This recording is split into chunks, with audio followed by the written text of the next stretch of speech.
Well, it's the day before Thanksgiving, and what better way to celebrate giving thanks than talking about one of the most notorious wars in world history?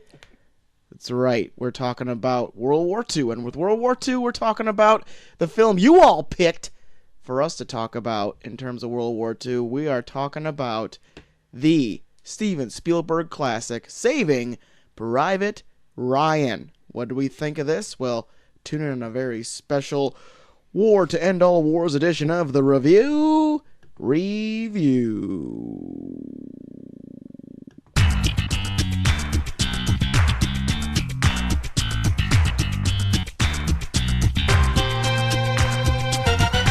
Troy, your brothers are dead, and you're going home.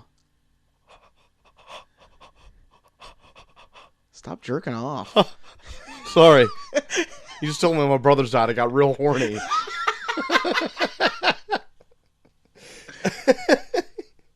Welcome to the Review, a show where two small town dudes give you our big, horny opinions. I'm Troy to the max extreme. I'm, Ryan's Privates.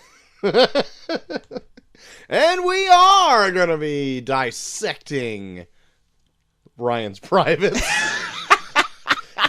Here at the top of the card, JT. Yeah. Rewatched it today. Yeah? I've seen it before.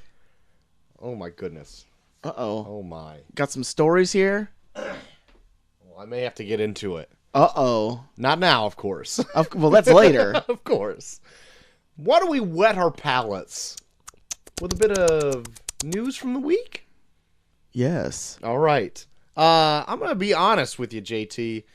Don't got a lot of news here. I don't either. It's like jack shit happened. Yeah. I don't know if something is a brewing Uh-oh. for news, possibly. There's a geyser of news about to explode. Maybe. Or maybe everyone's off for a little holiday break. That's probably true as well.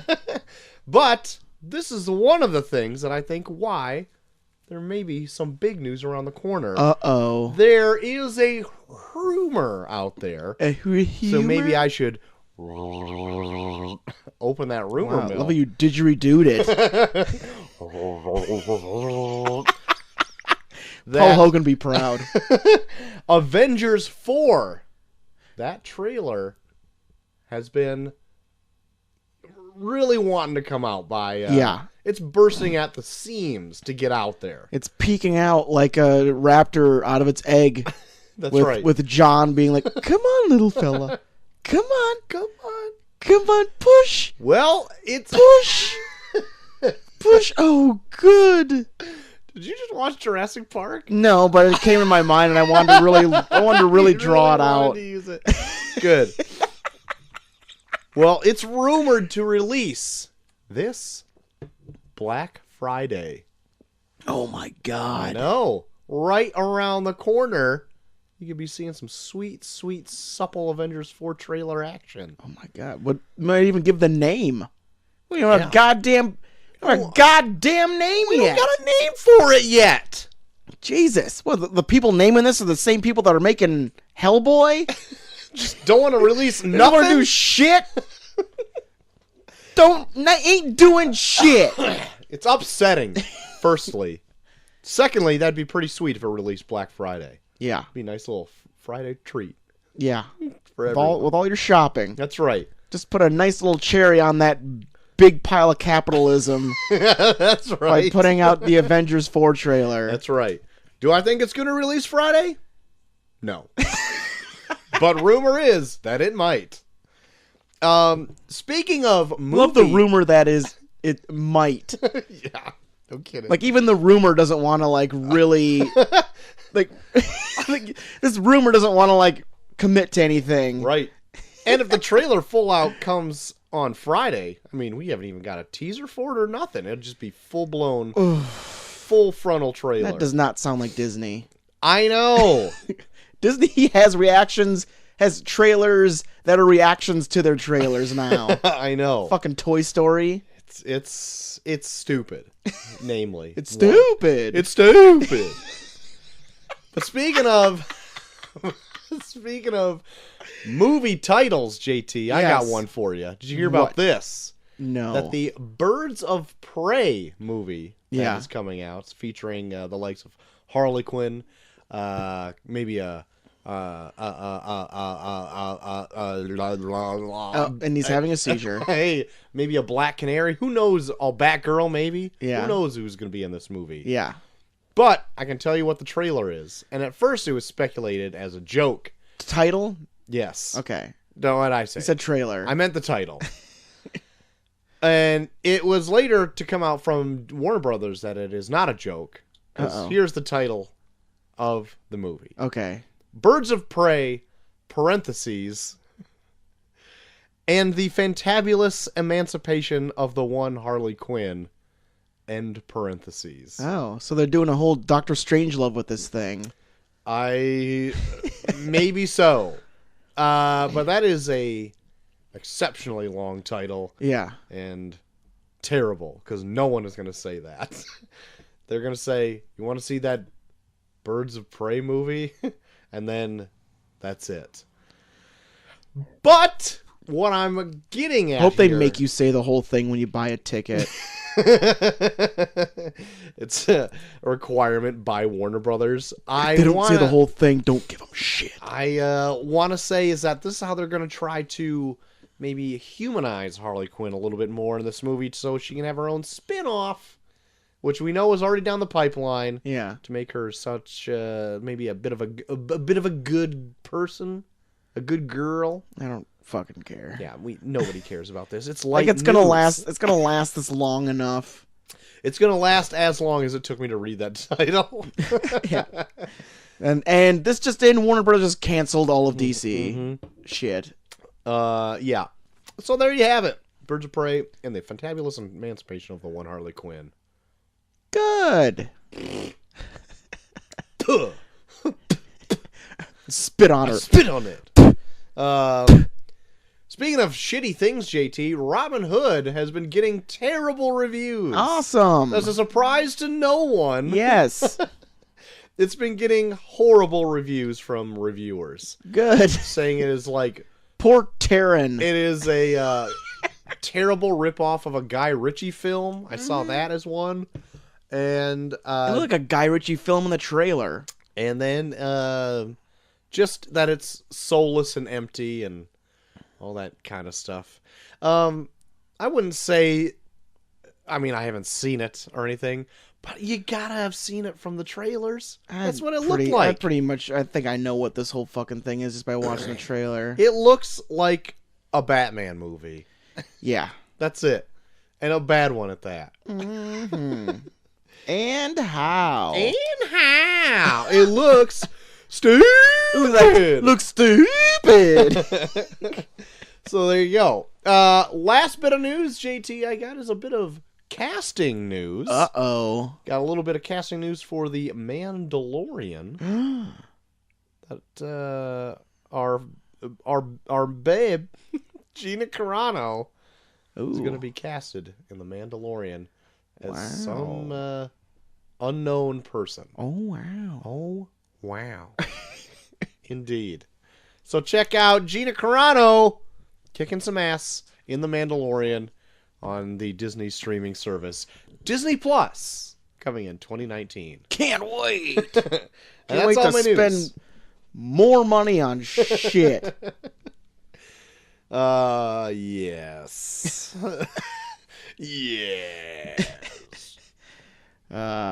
Troy, Yes. talking about Warner Brothers and DC, but Sony Yes. is not letting go of them Spider-Man things, Spider thing. spider things, because apparently they have already signed up for 2 dates in 2020 Oh. for untitled Sony Marvel films. Okay. One of them in July 10th of 2020 and the other one October 2nd Okay. of 2020. Okay. Speculation is one of them is probably going to be Morbius, Yeah. Gross. and the other one they think it might be Venom 2. Mm. Great. So yeah, That's just great. that's just spectacular. Morbius. Fucking Jared Leto. Was in that goddamn movie. God damn it. Already heard that he shaved his beard for it, which I don't know why. It's way Oh, early. bless him. He's probably getting ready to ship people big bags of his blood or something. Please give me all your blood. I want to drink it because I'm a freak. Yeah, give me your blood, you freak. But ask Jared Leto. Troy, that YouTube Premium. Yeah, I know you watch a lot of YouTube. I do. They've officially signed up for a new original series All right. called Gats. Gats? Gats. Bees? Bees? This is supposed to be a Great Gatsby origin story series. It sounds awful, because the whole thing about the Great Gatsby is that he's full of shit, and you're not supposed to know what his origins are. Terrible. Just terrible. It's fucking awful. Stop with these dumb terrible. things. These dumb, stupid things. dumb. I don't like it. So I'm glad I'm not part of YouTube Premium. Is that YouTube Red type stuff? I don't Is that know. what it Probably. is? I don't I don't know. fucking I don't know. get into that shit. Oh Oh god. my. That was a deep durst. Oh my. Troy, Oh yeah. we talked about Avengers Infinity War on here. Yes. Well, for people that want to see it that have a Netflix subscription, That was pretty much everybody. get ready for a wonderful Christmas present, because Okay. Avengers Infinity War will come out on Netflix on Christmas Day. Ooh, what a Christmas treat. There to you watch go. The destruction of half the universe. And spoilers.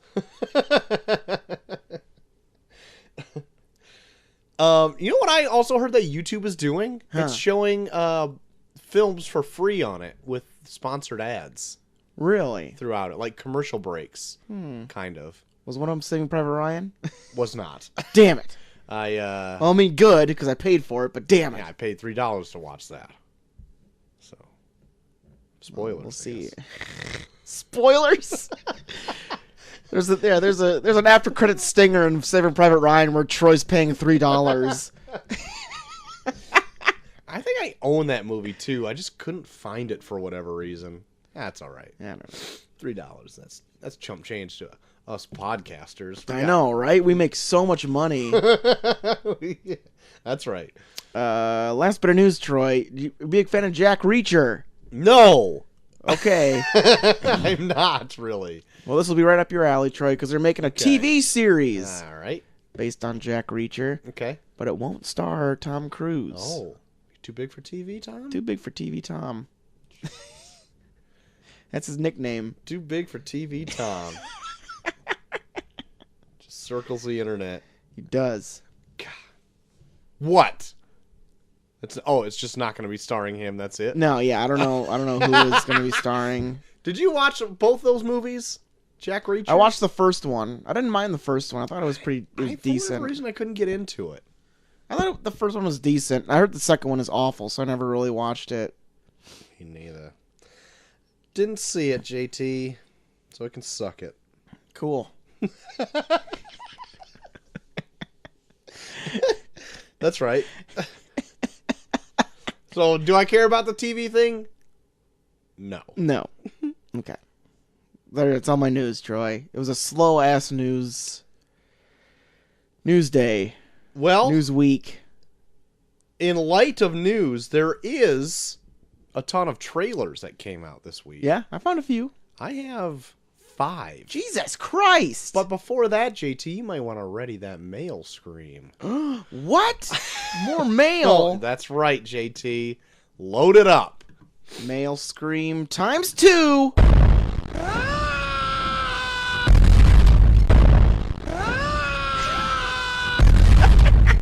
And that is very appropriate because the subject to this email is my 2 cents. Whoa.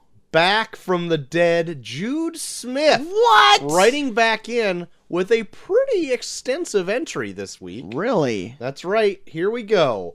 Hello once again, fellas. Just needed to comment on the subjects of your last few shows. Oh, shit. Let me guess, he loved noise. He does mention noise. Oh, no! Further down in the email. Let me start off with, first off, enjoyed the Spider-Man review. Sam Raimi's Spider-Man 2 is not only the best Spider-Man movie, not only the best Marvel movie, but the best comic book movie of all time. It's just perfect, in his humble opinion, and by extension, also enjoys the first one quite a bit, which would be the one we reviewed.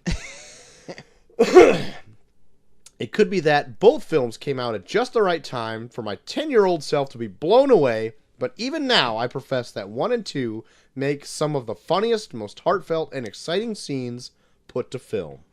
That being said... We did like that first one. That's the first one. Pretty good. I have to go back and watch 2. Haven't done it yet. That's all right.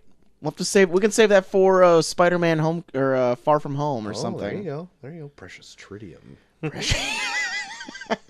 That being said, the best scene in the whole series, in his opinion, is the raindrops montage. Never fails to bring a smile to his face. Plus, can never go wrong with a low-key Evil Dead-style Dr. Octopus scene.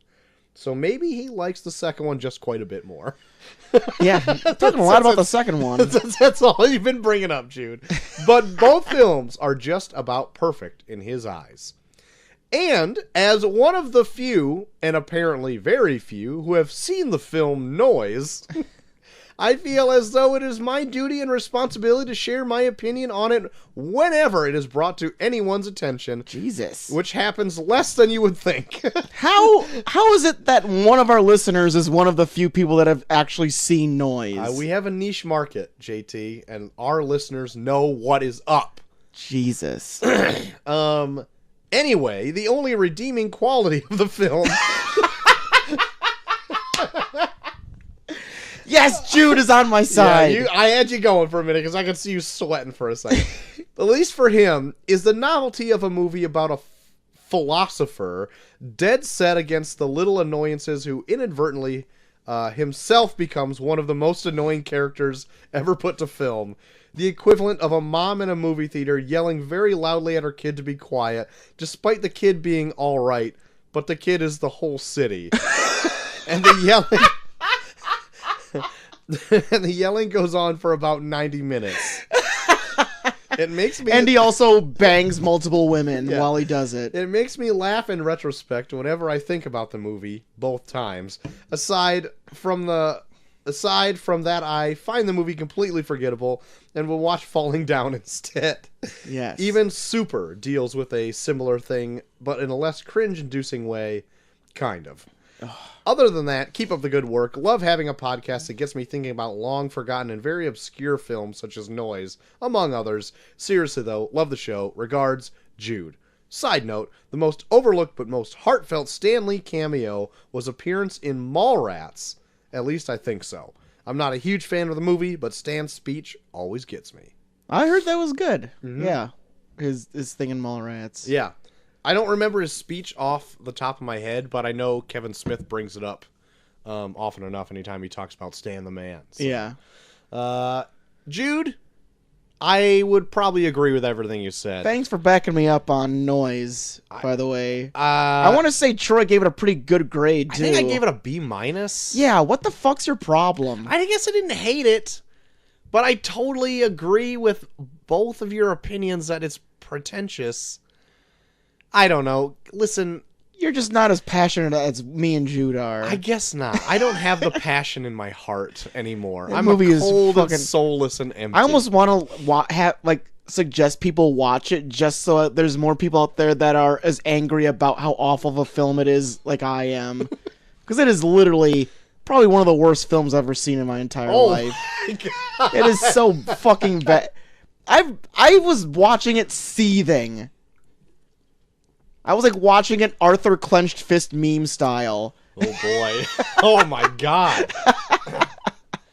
That's pretty angry.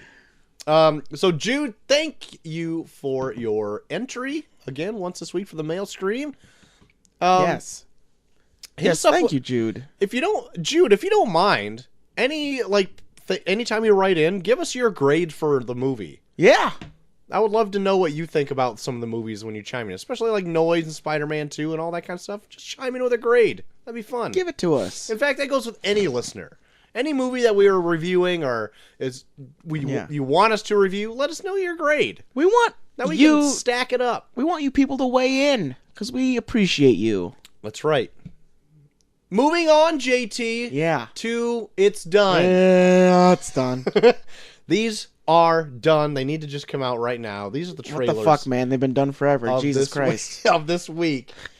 I said I had an astounding 5. Yeah. I did not see 5 trailers. I have like 3.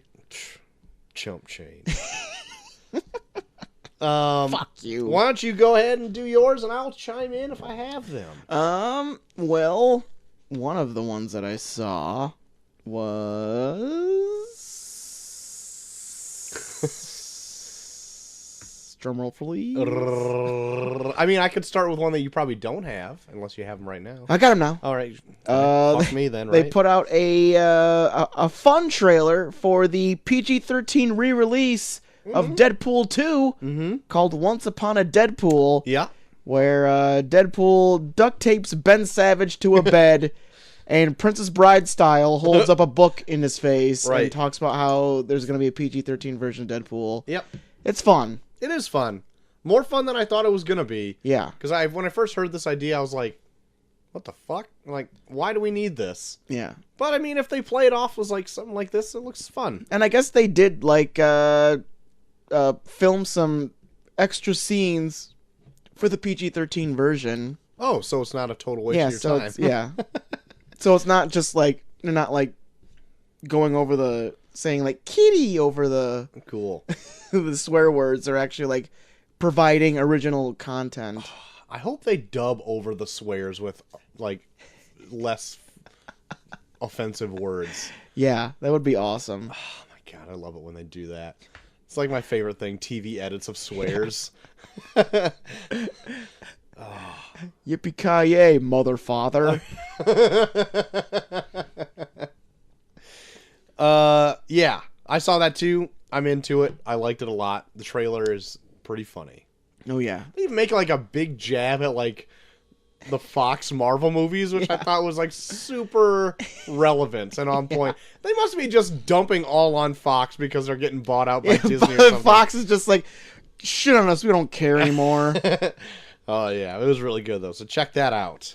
Definitely fun. Yeah. Another one that I saw is for a documentary that's coming out called RoboDoc. Okay. Where they're showing behind the scenes footage and interviewing all the cast members from RoboCop to talk about the process of filming it. The Verhoeven one? Yes. Awesome. Yes. One of my favorite lines from the trailer was one of the producers said, "All I remember is Paul Verhoeven's line that he used a lot was more fucking blood." Awesome. I love it. And there's like another guy that said that I was fitted with so many squibs I was scared. Oh my God. So, yeah, I kind of want to see it. Yeah. I think we should almost someday we should like redo RoboCop because we did it that one time where we tried to do it Mystery Science Theater 3000 style. Oh yeah, the commentary to it. Yeah, and it just didn't work. Yeah. I'd love to have like another like deep throw discussion about RoboCop because that movie's fucking awesome. I would be into that. Yeah. Sweet. What do you got for another one here? The last one I've got is a new trailer for the Lego Movie 2. Yeah, I have this one too. Lego Movie 2, the second part. The second part. And it looks fun. I'm not sure if it's going to be as good as the first one. Right. But there's some fun elements in there that I'm kind of looking forward to. Right. I love the second character that Chris Pratt voices that both has a tree friend and trains raptors. Yeah, I like that too. I like that he's like the all about action hero that you see in like every single Lego set. Yeah. It's like that's pretty great. Yeah, I think I'm gonna agree with you that I don't think it's gonna be as good as the first one. Maybe we're wrong, but yeah, the first one also had like a heartfelt, like human, like a meta aspect to it that I don't think this one would. I don't know how Probably they'd be able have. to make it work if they actually did go that route with it. Right. I mean, people probably forget about that part anyway. Mm-hmm. But I don't know. Like, I mean, it still looks fun. Yeah. I really like the Lego movie. I even really like the Lego Batman movie. Not as much as the Lego movie, but Yeah.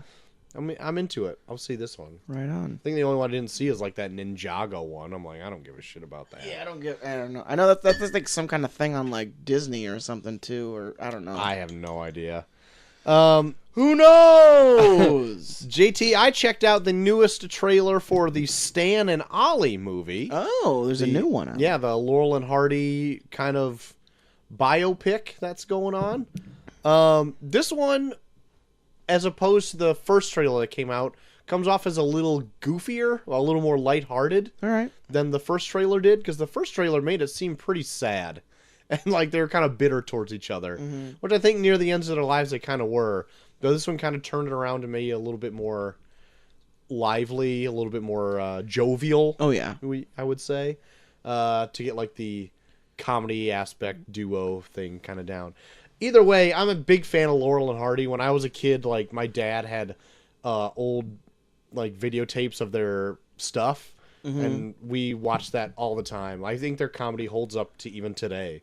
Like Right, I yeah. follow them like a page on Twitter or whatever that reposts old clips and stuff, and I think some of those are hilarious. I know. I kind of want to go back and like watch some of those old like style comedy troupes because I listened to like a review of like a Marx Brothers film the other day, and they talked about like how that shit still holds up today. Where I'm like, shit, I feel like I need to go back and watch some of this old stuff. See, like, okay, so I have gone back and watched some old Marx Brothers stuff because Chelsea's stepdad is really into the Marx Brothers. Yeah. And for his birthday once, he got like a huge box set of like almost everything they've ever done. Yeah. And he put it in, and I sat down to watch it, and I thought it kind of fell flat. Yeah. But they don't do as much, I guess, physical comedy as Laurel and Hardy do. Yeah, they're more which I like think is fast talkers. timeless. Yeah. Yeah. I mean, the fast talking stuff is really funny, but it's stuff that's kind of been done maybe to death in some places. Yeah. Granted, this was the first time it's been done here, but I think I don't think it is evergreen as like Laurel and Hardy stuff is. Gotcha. Even though it's like set in the Depression. Yeah. So I don't know. But anyway, regardless, I'm looking way forward to the Stan and Ollie movie. Right on. The second one I got, JT, it was going to be the new Dumbo movie. Oh, had yeah. its first full trailer come out. I wanted to watch that. I didn't get around to it. It looks, from the live action movies that they're redoing from their animation classics, this one looks like it's a bit more of a departure. Granted, Okay. I haven't seen Dumbo in a long time, but Yeah. it's centered around Dumbo as the main character who can speak and all this kind of stuff Yeah. and goes on a wacky adventure. You mean no racist crows in this one? Not that I've seen yet. They're saving those just for the viewing audience alone for the theater. Oh, But, good. like a special treat for them. Right, a special blackface treat. Oh, wonderful. Now I can storm out with a clear conscience. But this one looks like it centers around like two children, like trying to get Dumbo back to his mother. Yeah. And Dumbo doesn't speak. And it looks like it just story-wise takes a bit of a departure from the original. Yeah. Which Cause I would think, be okay. yeah, because the animated one was all animals, right? I don't think they really showed any humans. Yeah, it's all animals. Yeah. Yeah. So, it's got like Danny DeVito in this. It's got Colin Farrell in this. Michael Keaton is like the Michael Keaton is like he's the like the Barnum and main, Bailey yeah, kinda- the ring Yeah. master. So I don't know. And it's all got that weird Tim Burton crazy horrible Fantasyland type Yeah. thing going Of on. course. So I don't know. I'd kind of want to see how it's received. Mm-hmm. I'm interested in seeing it and maybe watch the original before I go see it. Not that it would matter because it looks like they're fairly different, but it looks weird. There, that's it. And All right. then the last one I got is the final trailer for Aquaman. Oh wow, they have a new one I didn't see. Well, this one's the final one, JT.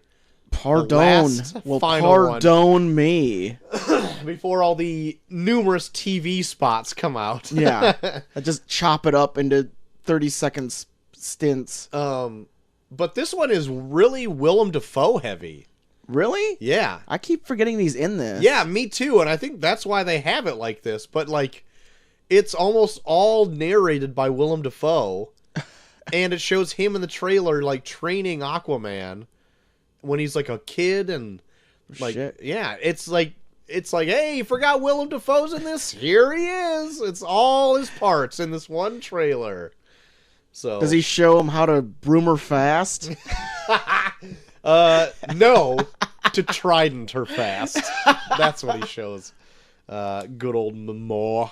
But yeah, the more I see it, I'm more into Aquaman. I know. Like I said, It looks fun. this is like the one thing. This is like the one period in time where I'm looking forward to all the things DC's coming out with. Yeah, and maybe I've just fallen into it, but it also looks like they've maybe tightened up the CG a bit too Yeah.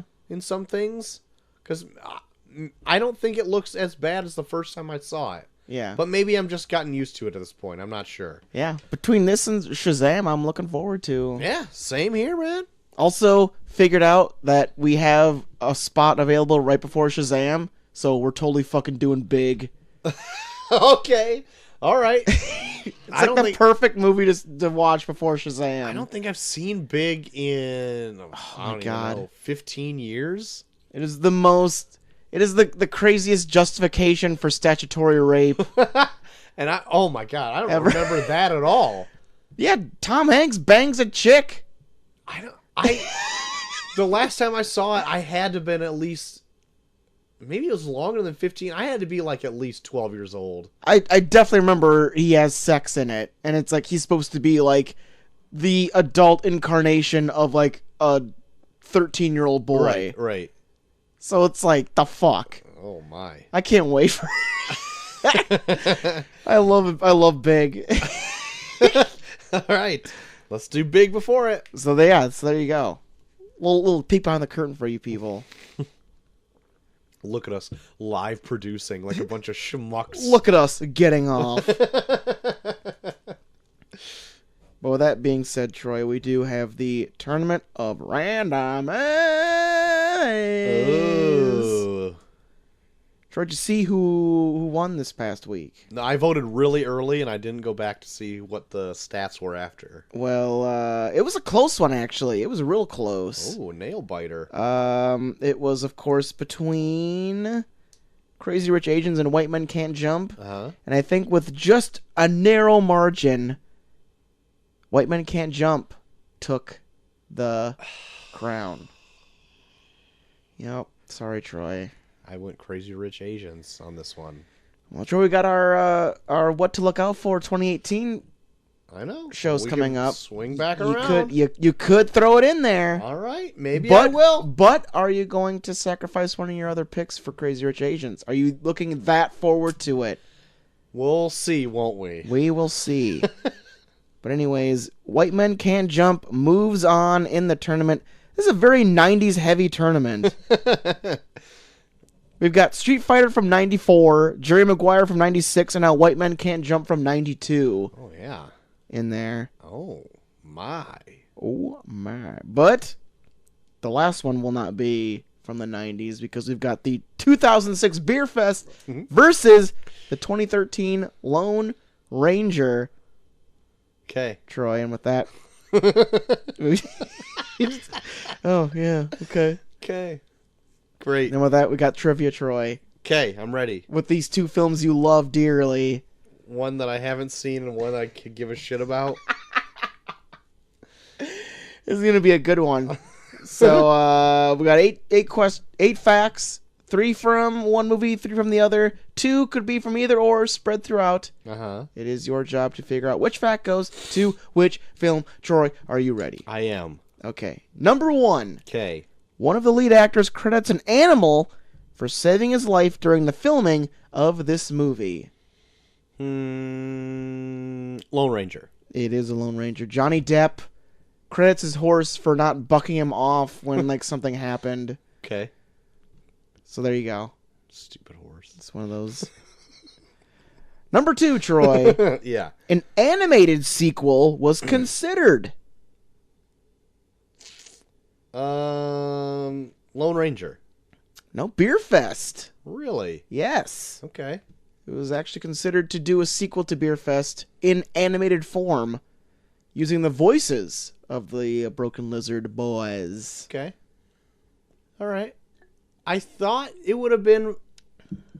I thought Broken Lizard, but then I thought that Disney put on Lone Ranger, and they've got a whole animation wing, so they might have done it if it caught fire, but Who knows? alas, Tid did not. Who knows? Tid did not. Number 3, Troy. Yeah. The film encountered so many problems that it was almost canceled. Lone Ranger. It was a Lone Ranger. There were such things as bad weather, a wildfire, chicken pox outbreak, Oh my God. and there was even a death on the set. Oh my God! Jesus Christ. Yeah. So, there you go. What the fuck? I don't know what the fuck happened on this set. Number 4, a linguist expert commended one of the lead actors on his dialect and speaking of a certain language. Huh. I don't want to say Lone Ranger again, but I think I'm gonna. Lone Ranger. It is a Lone Ranger, Troy. Is Congratulations. it for Johnny Depp and Yeah, a Native Johnny. American? I guess an expert in Comanche linguistics said that he actually spoke it pretty well for not being a Native American. Damn it, I hate it when Johnny Depp gets accolades. Actually, I heard he's pretty good in the new Harry Potter movie too. God damn it. Fuck Harry Potter. I don't give a shit about Harry Potter. Number 5. Some of the cast do cameos as background characters. Beer Fest. It is Beer Fest, yes. Of course. Those guys fuck around all the time. Number 6. The original script for this film included magic and werewolves. Please let it be Beer Fest. It is the Lone Ranger, actually. Damn it. How the fuck would they make that work? I don't know. I don't think the original Lone Ranger had shit like that in it. I know, probably not, but who knows? It's Disney. They don't fucking care. Who cares? Number 7. Major cast and crew came out against film critics for judging the film months before its release. Beer Fest. No, it's the Lone Ranger. Troy. Really? Okay. Yes. Yeah. I guess a lot of critics... Well, I think critics really came against it because Johnny Depp was playing a Native American. Yeah, that makes sense. And they were pretty adamant about being like, just watch the movie. And they're like, no, fuck you. Yeah. Shit, I should have And said that was part of the reason I knew all why. about that shit. And they say that's part of the reason why it didn't do well in the box office. Well, So who knows? mild racism. That makes sense. Yeah. Who knows? Last fact, Troy. All This right. film invented a word by combining 2 words from another language that translates to cock jerking. Beer Fest. It's Beer Fest, yeah. I would be shocked if that was... You never know. There could be like If that some was a weird Lone word that they were Ranger. just like, here's going to throw this word in under the radar. Yeah, I suppose. Yeah, but no, it's Beer Fest. Yeah, of course it's Beer Fest. Yeah, they like combined the 2 German words for cock and jerking to invent one word. I don't know what the word is, but Cock and jerkin. cock and yeah, it's exactly Troy. Did you read the facts? So there you go, Troy. Beer Fest versus the Lone Ranger. I'm sure you just have all of your so much invested in this one. This is the one you want to go all the way. So I'm sure you. I'm just gonna say right now, if you don't know, I have all my eggs in one basket and in one of these. Guess which one. So Beer Fest versus the Lone Ranger. We'll see which one is added to the semifinals, but against 3 other films from the 90s. I know those 3 films from the 90s, I would not mind reviewing either of them. Maybe not Street Fighter. Yeah. I mean, Street Fighter's bad enough that it makes a fun, discussion. Yeah. There's probably a ton of weird shit that happened to even make it happen. Oh, yeah. I don't think I've ever watched Jerry Maguire all the way through. That'd be fun to watch. Yeah. And White Man Can't Jump is pretty good. Never seen White Man Can't Jump. So there you go. Interesting. A very odd tournament turning into one that might be pretty interesting down the road. There you go. So the cream rise to the cream top. rises. That's right. Speaking of cream, let's get cream in your jeans watching this World War II action. Yeah, that's right.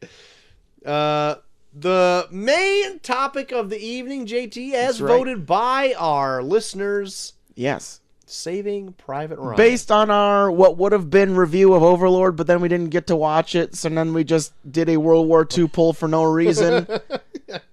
C. Danger actually asked why we are reviewing this movie, and I was like, at this point I don't know, but here was the reason. Yeah. And now we're just going forward. We're just sticking to it. Yeah. Well, didn't want to rob the people of their votes. That's right. We put the poll out there. That's right. We don't want to rob you people. Plus, Veterans Day was like a couple weeks ago. That's right. Salute the troops. For a reason. That's Be right. thankful for our freedom. Yeah. By paying homage to these wonderful men. Yeah. So shut up, Chelsea. That sacrificed their lives. Yeah. We're giving thanks. Yeah. You bastards. You idiot, Chelsea. You're being a jerk about it. Chelsea, you idiot. I think she's already went to bed. Okay. She texted me she went to bed.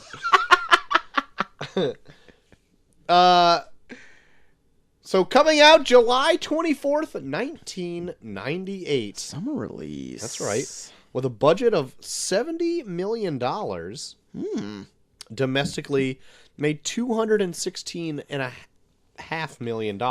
Yeah. Worldwide made $481.8 million. I wonder what that $70 million is in inflation, because there seems like there's some elaborate ass sets in this thing. Yeah. Well, let me go on, because there is a fact that even the Omaha Beach thing I'm going to get to. Gotcha. Rotten Tomatoes has it at a 93%.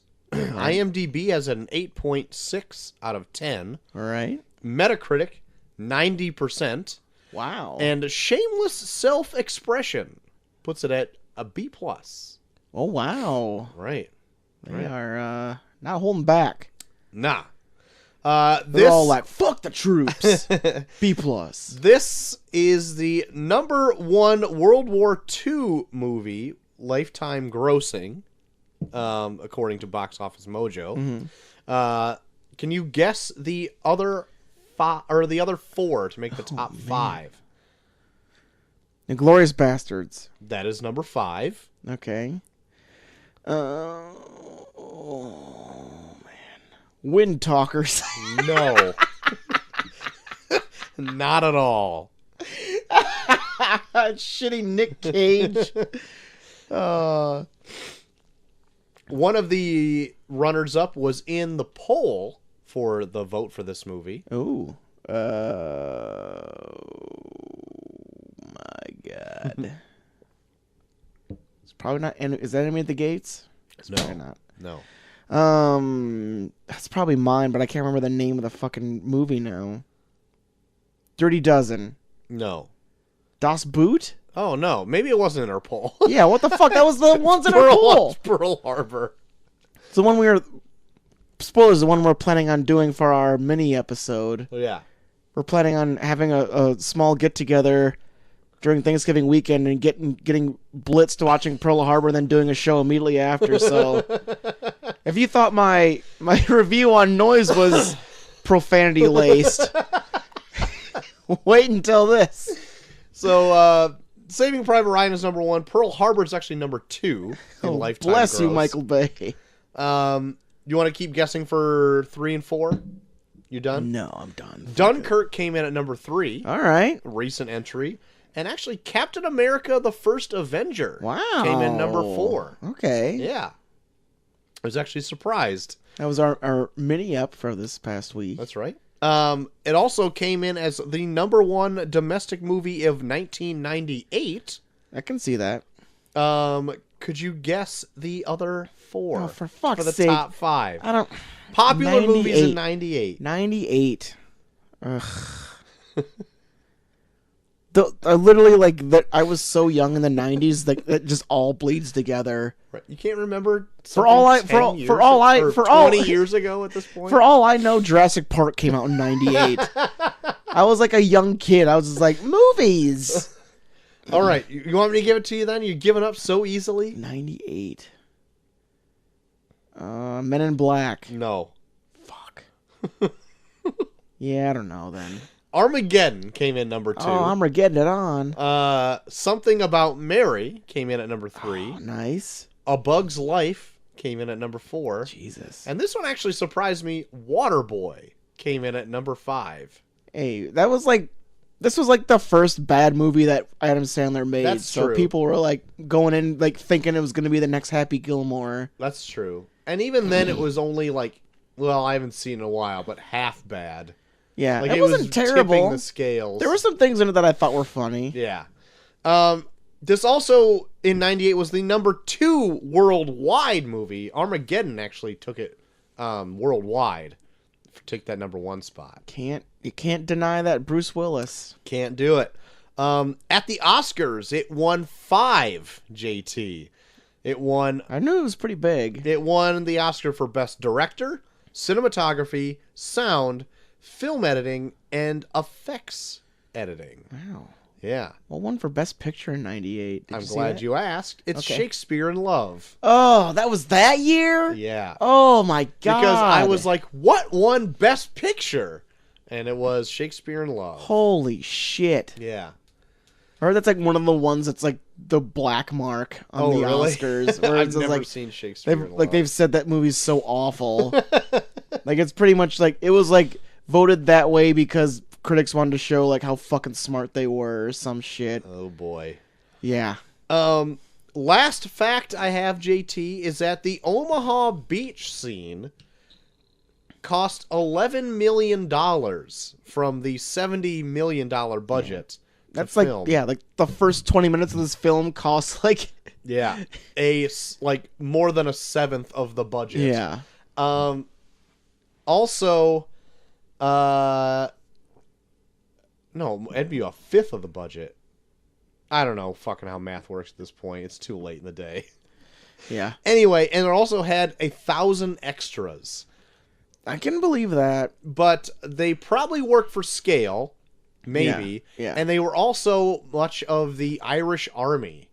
Really? Were the extras, yeah. Yeah. And then people actually like amputees with like prosthetic limbs and stuff like that too. So Yeah. you could have like the people with the limbs blown off and all that kind of stuff. Oh yeah.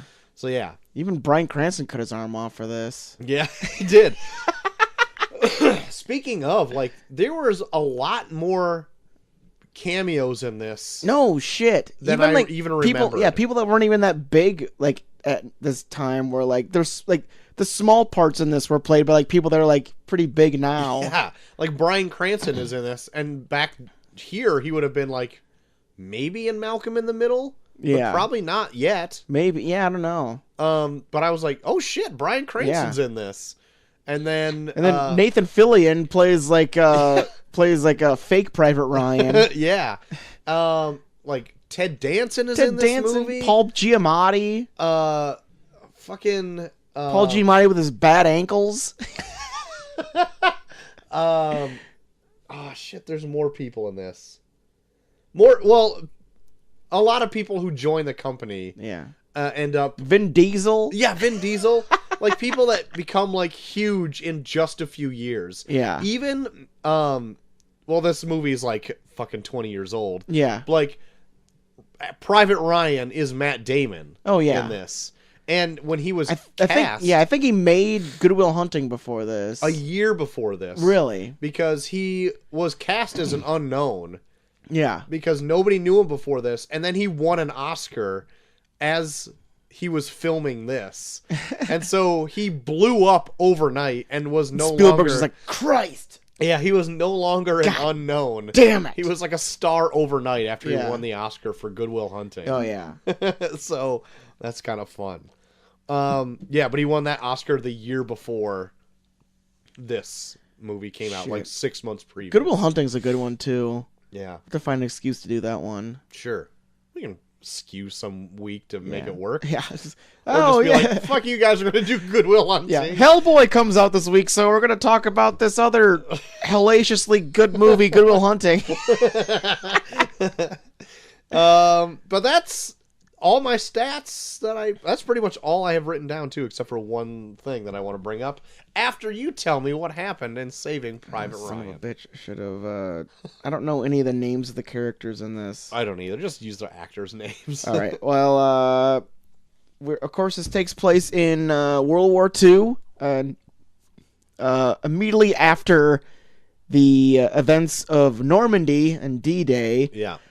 Tom Hanks, his character, is put in charge of putting together a small band of men to go deep into Nazi territory to recover a Private Ryan, played by Matt Damon, whose brothers have all been killed in action, and it has been decreed that he will be sent home to save his mother from any grief, Right. any further grief. Right.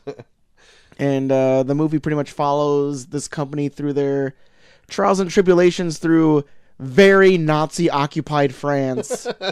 Very much so. Very good. Very Yes. good. As always, very good, Well, JT. thank you. Thank You're you. welcome. So, this movie starts in, like, the present, where Yeah. an old gentleman goes and visits the unknown, or it's Arlington Cemetery. Yeah. Like, try and play up the whole the whole thing of like, oh, you think it's going to be Tom Hanks, Right. but oh no, look out. Yeah, look out, it may be somebody else. And, like, I was tricked during that, too, because, like, I haven't seen this in a while, and I was like, oh, that is Tom Hanks. And it's not Tom No. Hanks. No. But it, that whole bookend scene, the first and the last scene in this, Yeah. fucking made me cry both times. In fact, like, my last real note that I have written down to make sure I bring up is that, like, I cried like 5 times in this movie. Oh my god, there's one time in particular that I got really choked up during the medic death scene. Oh yeah. Oh, that is so hard to watch. Yeah. And it's so sad. Oh my god. Like, there is nothing sadder than an old man crying at a friend's grave. Yeah. Yeah. And, like, I couldn't help it. Like, and then it, like, made me flash back to, like, the first time I watched this. Like, I got really into, because this movie, like, did a great job encapsulating the war, and it won a bunch of these accolades and everything. And Yeah. I'm like, I kind of want to watch Band of Brothers, because I've never seen that. And so we went right into seeing that, and, like, every single episode starts out with, like, survivors Yeah. of World War II. Yeah. And they just are, like, sad. And, like, reminiscing about, like, pasts of, like, they would probably rather forget, and, like, Yeah. all this kind of stuff.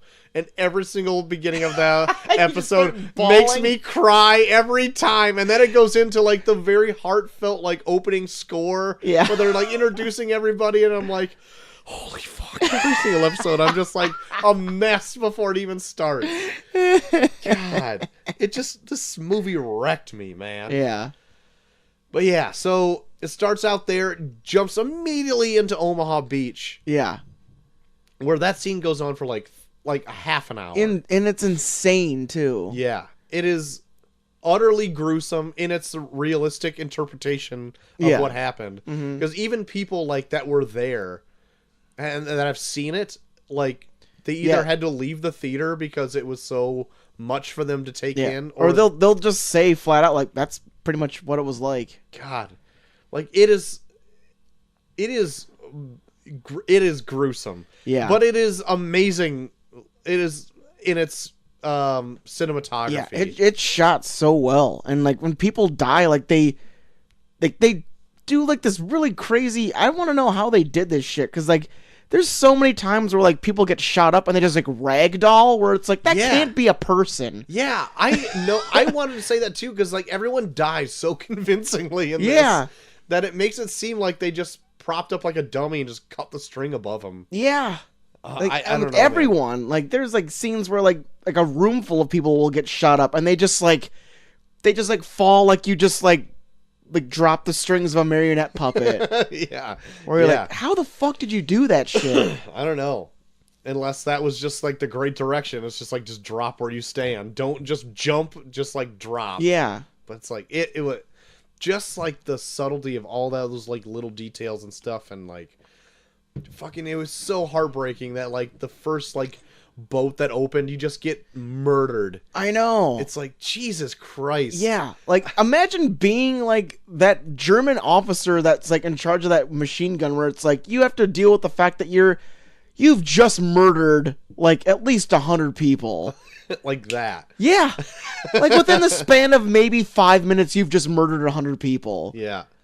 I don't know, man. Like it is nuts. And then they even they don't even let you like rest, where it's like, okay, some guys got off good. Then they zoom in on a dude that drowns to death. You're like, Jesus! The fuck, man? There's nowhere to escape. No. Either you get shot to death or you drown. And then if you do make it to the beach, if you don't get hit by a mortar and are trying to find your missing limb or something like that. Yeah. Oh my God. Yeah, there's that scene that like gets like parodied a lot, where it's the guy that's like wandering around the beach and he picks up his arm and just walks away. Yeah. I've seen that parody. Like I think South Park did one like that. Yeah, where they did the Imagination Land shit, where like Imagination Land got bombed and like some like crazy character like picked up its tail or something. Yeah. But like I knew the special effects in this too. Like when a mortar would hit, people would be on like some sort of platform would like launch them into the air, so it looks like they like got hit by a bomb. And all that kind of stuff. Yeah. Really well done. And the fact that too, that when like Tom Hanks gets on the beach and he can't hear anything, and it gets like a shell goes off right by him or whatever, and he's just like dazed, and he's just like looking around, and all this horror is happening around him. Oh yeah.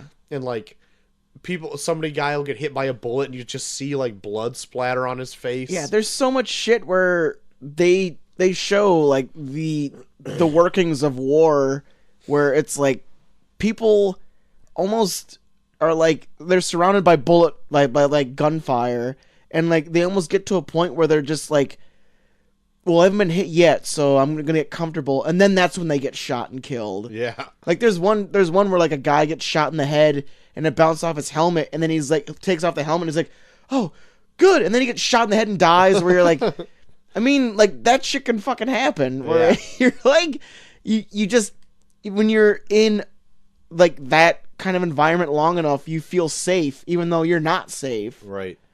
Or like even the part where I think it was maybe Tom Hanks's like commanding officer gets hit by a bullet, and so he's like, Tom Hanks is dragging him behind to get behind like some cover, and then like a bomb goes off and blows half his body off. And he's dragging like the bloodied remains of him, and he doesn't realize that he's like missing pretty much half a person. He's pretty much dragging like an arm, a head, and like half a torso. God. And even like they'll be having like full on conversations with people, and like they'll turn away and talk to somebody else, turn back, and the guy's been like, he's got his head blown off. Like it happened with the radio guy when they got to that bank or whatever. Yeah. It's like, Jesus Christ. I know a lot of people, when they talk about the Normandy scene from this, they point out like the violence in it, but watching it this time, I had a lot of respect for like how it almost kind of felt like they were like this full formed community in this just absolute chaos. Like they were legit coming together and they were getting shit done, despite the fact they were in a scenario where it's like it's so easy to panic and just like curl up in the fetal position and be like, no, but like they don't do that. And there's like just seeing how like the whole company functions while it goes on. Like, I was really interested in the guy that plays the medic. I really like him, Giovanni Ribisi. Okay, I think yeah. he was really fucking good in this. Yeah. But there's like a scene where like he's in it and he's like a medic and like he's working on somebody and he's like, "Oh, okay, I got the bleeding to stop." And then he gets shot in the head. And then he doesn't act like how like a surgeon or like how a doctor would act like if someone died in a hospital. He acted like if you were working on a car and then the engine blew up after you just fixed it. Cuz he's just like, "God damn it!" And he's kicking shit. Where like the guy just got shot in the head after he like stopped the bleeding. Where it's like, I mean, it's like you get like this slight devaluation of life because it's like everyone's dying around you. You're just trying to do your job, and then when something happens where like you work so hard on something and then it just is taken away from you, Right. it's less like, "Oh my god, this person died," and it's more like, "I wasted all this fucking time on this person. He's dead. What the fuck?" But I like that where it's like he treats it more like it's a product than it is a person, because it's like everyone's dying around him. Yeah. And I thought Yeah. that was really interesting. Right. And there's like multiple times in this where like their whole company is like in a seemingly unwinnable situation. Like Yeah. the whole D-Day thing, like it looks like they're just dead, like literally dead in the water. Yeah. But like they end up overcoming it and like taking over those bunkers, and then they end up moving on. Mm-hmm. And then like there's a point in where it's like later on in the movie where they're still looking for Private Ryan, where they come across this like little radar outpost or whatever, Yeah. where it seems like they're getting fired on and they just win that. And then there's like a whole ending scene with like the Yeah. bridge and everything. It's like, oh my god. It's very up in the air whether or not they won that. I mean, they well, yeah. that was Yeah. more luck by the end, but Yeah, that was like a Deus Ex Machina type thing. But it shouldn't be a surprise by now. I like this movie quite a bit. yeah. It's like, I don't know why I'm not just holding back and saying it right now, but like this movie was pretty fantastic. Like I think if I had any gripe, it's like that it's a little long. Yeah, probably, yeah. I do want to ask you, because for me in particular, there is one scene that plays out in this movie that I feel is so out of place. Okay. Do you know? Can you tell what you think it is? There's one where I was like, okay, this is pretty hokey.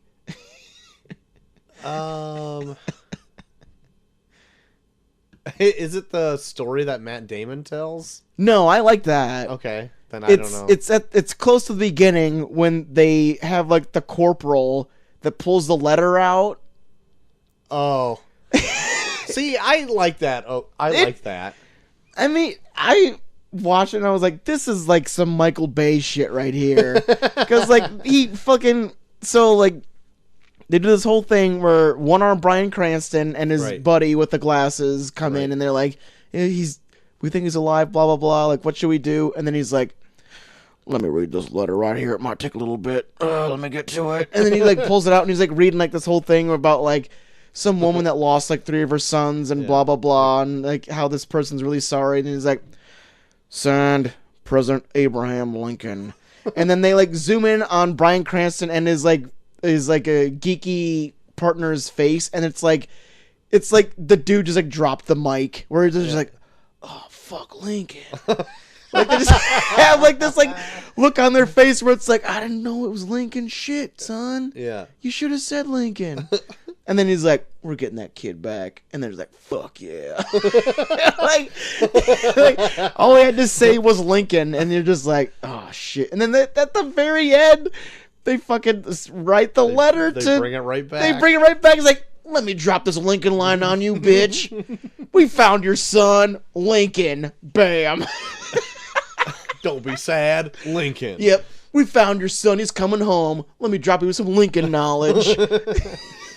See, I didn't find it, I guess, as campy as you. I thought it was pretty emotional. Like I get, like, yeah, I mean, but like everything in the like on the battlefield between like Tom Hanks and like his company felt so genuine, and this just felt like this.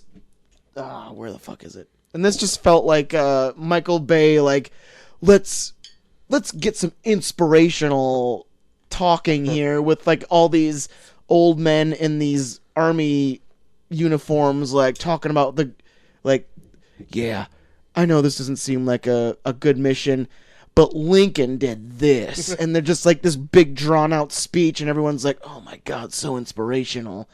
Whereas like everything that they do on the battlefield felt like just regular guys like actually having conversations like, is this a justified thing that we're doing? Yeah. And so it's like that compared to this, it just felt like kind of felt kind of out of place to me. Yeah, I know what you're saying. Like, it didn't need to be as sappy as it was. Yeah. But, like, that scene does, like, spearhead, like, the whole rest of the movie. Like, we need to get him because we can't have it does. the rest of the family I die. Yeah, I mean, I understand why they did it, but it just felt like you guys don't believe in me. Let me tell you what old Abe Lincoln would have done.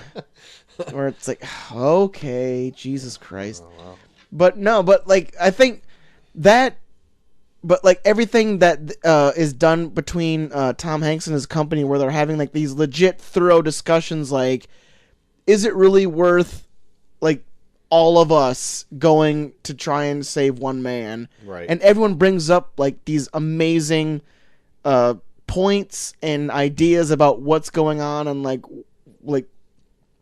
is it really worth what we're doing?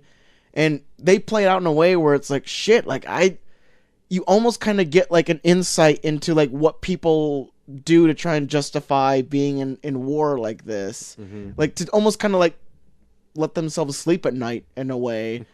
Like that, I feel like that touched me a lot more than just watching three old guys in a room read old Abraham Lincoln letters.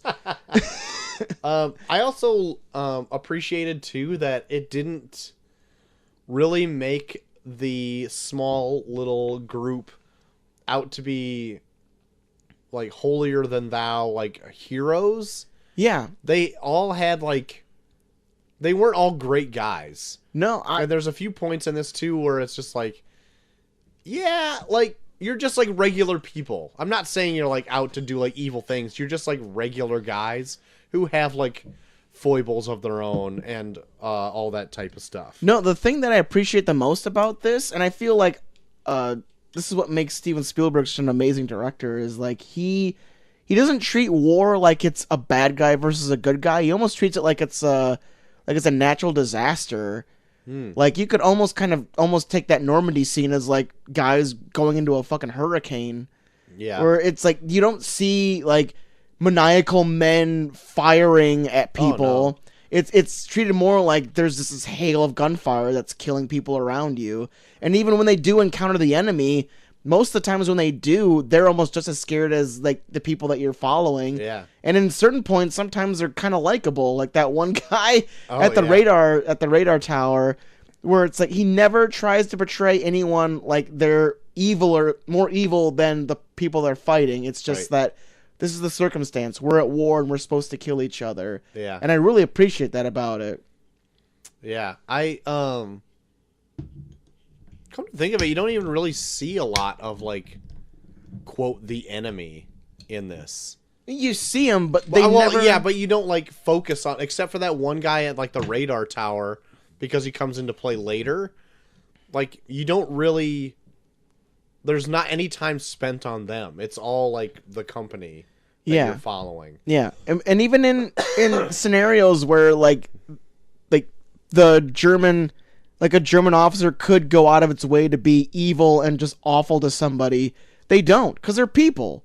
Like everyone in this war is a person. Yeah. Like even if you're a Nazi, you're a person. You don't be like, I'm gonna kill this person because I love it. Like they do that in Normandy, but it's an American that does it to a German officer because Yeah. he's like, fuck this guy, and he just fucking shoots him after he surrenders. Right. Where like Spielberg doesn't go out of his way to like take sides in World War II. He's just like, they're people that are pitted against each other because their governments tell them to. Yeah.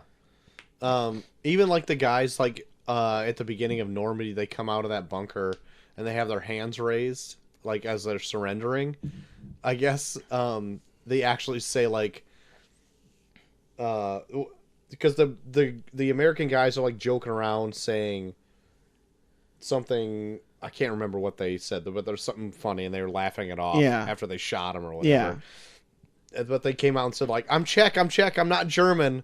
Like the Germans made us do this. Yeah. Or whatever. And so I read into that, and it's like Germans actually like took Czech prisoners and made them fight on the German side. So like, yeah, they probably were as innocent as they could be, but they were under duress and all that shit, which sucks. I know, but like, yeah, even like after the tides turned on Normandy, and then like Americans started blowing away German officers, like I started to feel bad for them, because there's that one scene when they finally get up to the top of the beach, and there's all those guys in the trench, and they're just firing into the trench. Like, it's legit shooting fish in a barrel. Like, they're legit stuck in this trench, and they're just firing on them. It's just like, fuck, man. Like, I understand it's war, but Jesus Christ, these are human beings in a hole that can't escape, and you're just laying waste to them, and you're American. Yeah. Like, he does, like, I love, Spielberg does not hold back in being like, war makes an asshole out of everybody. Mm-hmm. And it doesn't matter if you're German, it doesn't matter if you're American, you're going to do some shit that's pretty fucking shady. Yeah. It's, well, or necessary in people's perspective. But yeah, no, but it's like I love this movie doesn't frame like Germany as the enemy, it frames war as the enemy. Mm-hmm. Like, it's not like Germany is like the mustache twirling, like, we must kill the Americans. It's just like fucking the fact that war is happening. That's the enemy. That's why everyone is depressed. That's why everyone is getting fucked up. It's because there's a war happening. It's not because Germany's evil. It's because we're at war. Yeah. After the whole D-Day thing, when they do finally get like a gang together, they got like a colorful cast of characters out to go find Private Ryan. They're marching across France and coming across all these different battalions, asking if they have a Private Ryan anywhere, and they seemingly find him relatively fast. And I was faked out by this again, like when they do have the fake Private Ryan. Oh, Nathan Fillion. Yeah, because I was like, wait a minute, I thought Matt Damon was Private Ryan. And then I was like, well, maybe I was wrong. And then, like, it turned out to be the fake one or whatever. Yeah. A real, actual Private Ryan, but the wrong one. And, that scene, there's a scene during that really is really fucking good when, because Paul Giamatti's leading him through the town. Yeah. Because, like, they have to, like, pretty much make their way through the town. They have to, like, set up a path to make sure they get there. They even send a runner out, and the runner's, like, mowed down immediately. Like, Jesus Christ. Yeah. But yeah, so they're just resting in this one spot, and Paul Giamatti sets his gun down, and it just knocks his wall over with a room full of Germans where it's like, God, like, war is so fucked. You could, like, legit be like feet away from like 30 people that want to murder you. Yeah. And you're just like, Jesus Christ. Yeah, that was a sweet scene. Yeah. Like, it just knocks his whole wall down, and everyone's like, fuck, pull your gun up, and they're just like all like pointing guns at each other. Yelling at each other, like, put your gun down, put your gun down. And then Ted Dances mows them all down. Oh my God. Yeah, that scene was pretty intense. I also forgot that Vin Diesel was in this movie. Like, when he's in it for like just he's one of the first people he's one of the first people to die in the company. Because it was here, right? Yeah, it was in the town where he tries to save that little girl. Right. And then everyone's like, nah, don't save the girl, give him back to the parents or whatever. And like, and that whole sniper scene is pretty intense too, because it's like they could easily just be like, oh shit, where is he? But then they go through the point of view of like the German sniper, where like he's just like looking at somebody, and then he'll graze over to someone else. We're like, shit, don't fire. Like, it almost like makes it more. It almost makes it more tense, where you're like, oh shit, he's pointing his gun at that guy. Don't fire. Yeah. Like he's just like kind of like scoping the entire company and then just kind of like rests on one person for a little bit and then moves. Or you're like, like you almost kind of like you're just like don't fucking shoot him. Yeah, don't you're not fucking even shoot. breathing during that part. Yeah. Yeah. So, but like any other movie would kind of be like, oh shit, there's a sniper. Where is he? But then Spielberg's like, no, fuck that. I'm going through the eyesight of the sniper. So then it's like you can see who he's going to kill and then if he kills them or not. Yeah. Where you're like, oh fuck, so Yeah. good. And they also have that sweet scene where the guy snipes through the sniper scope. Oh god. No shit. I fucking love the guy that played the sniper. Mm-hmm. I think his like real name is Barry Pepper. Is it really? Yeah. Sweet name, dude. Yeah, but no, that guy's badass because he's just like, he's like super religious because like he always like fucking like is like saying scripture when he kills someone, but he's just like, he just like every time they're just like, what do you need? He's like, just give me this gun and give me this ammo, I'm good to go. Yeah. And he just like goes in there and just starts fucking laying waste to people. We're Right. like, oh fuck yeah, this guy's badass. Yeah. He's super confident, Yeah, and but he's he's like- also super Yep. competent. He's just like saying scriptures, just fucking mowing people down with his fucking sniper rifle. You're like, Yeah. oh hell yeah. Especially near the end where he's up in that tower and he's just like that one scene where he's just taking out guys like boom, boom, Yeah. boom, boom. Yep. Oh my god. So tense. So tense. So yeah, they lose Vin Diesel during that whole scene Yeah, he gets there. sniped.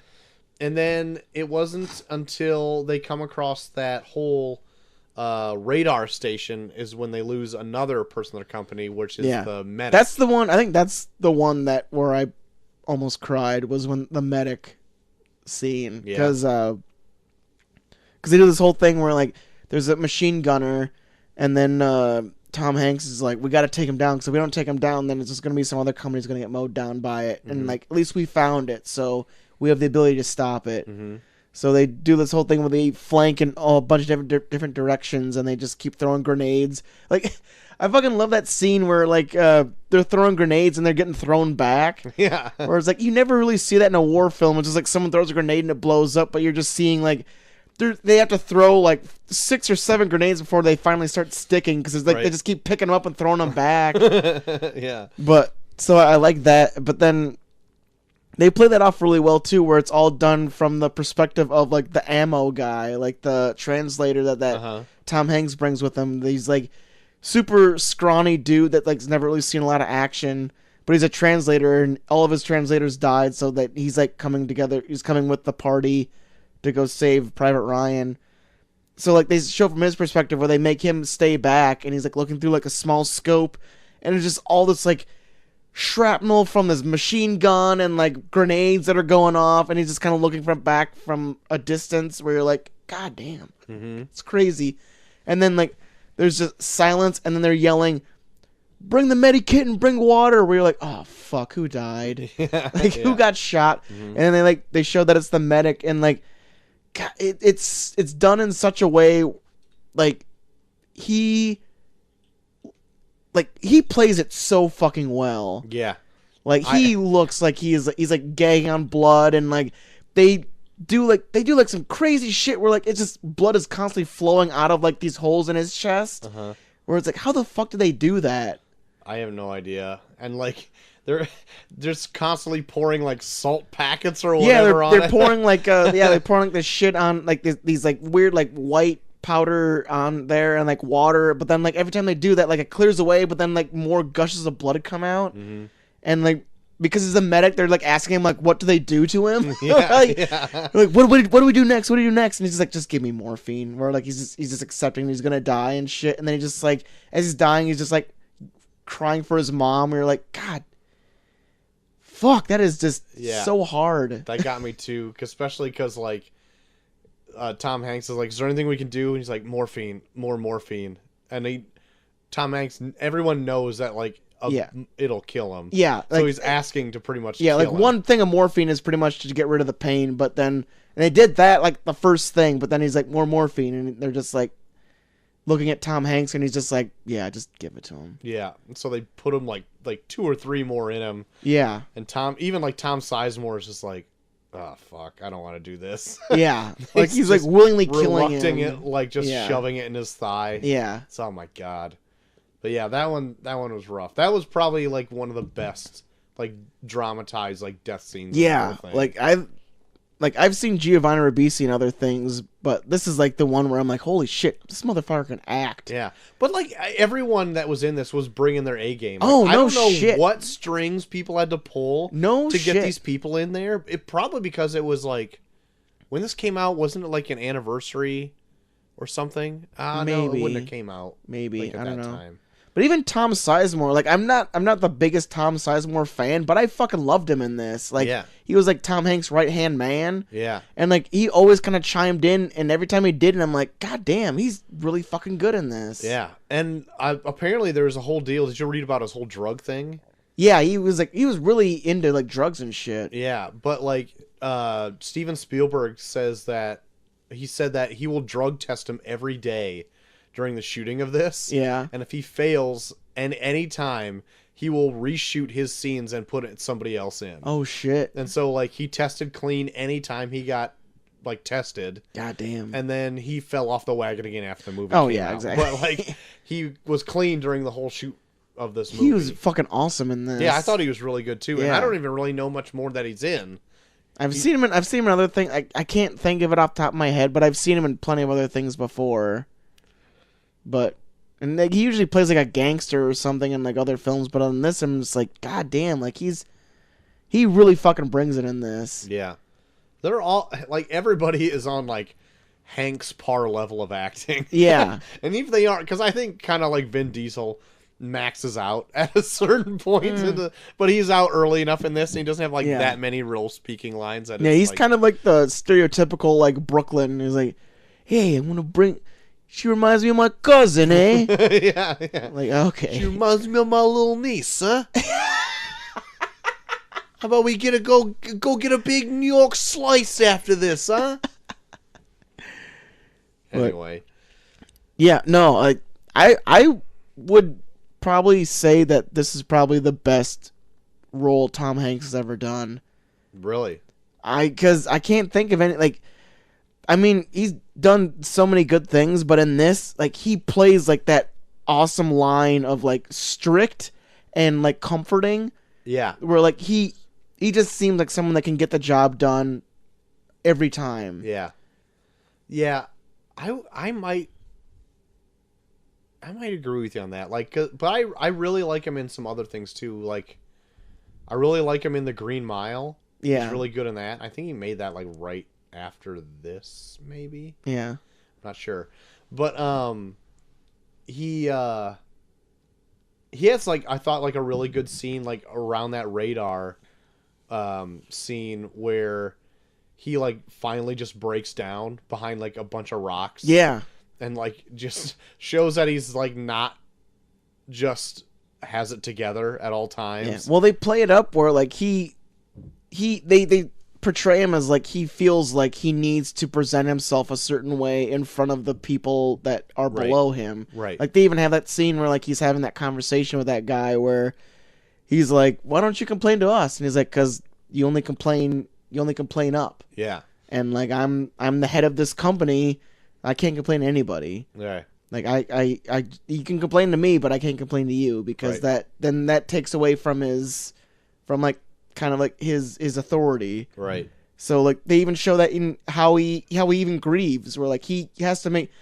I love that scene when he's crying because he's crying and he's also looking around to make sure no one sees him. Right. Whereas like he can't show any kind of weakness to his company because then that makes them more scared. Like the fact that they think that he's this big strong entity, that's what drives them to do their mission. Right.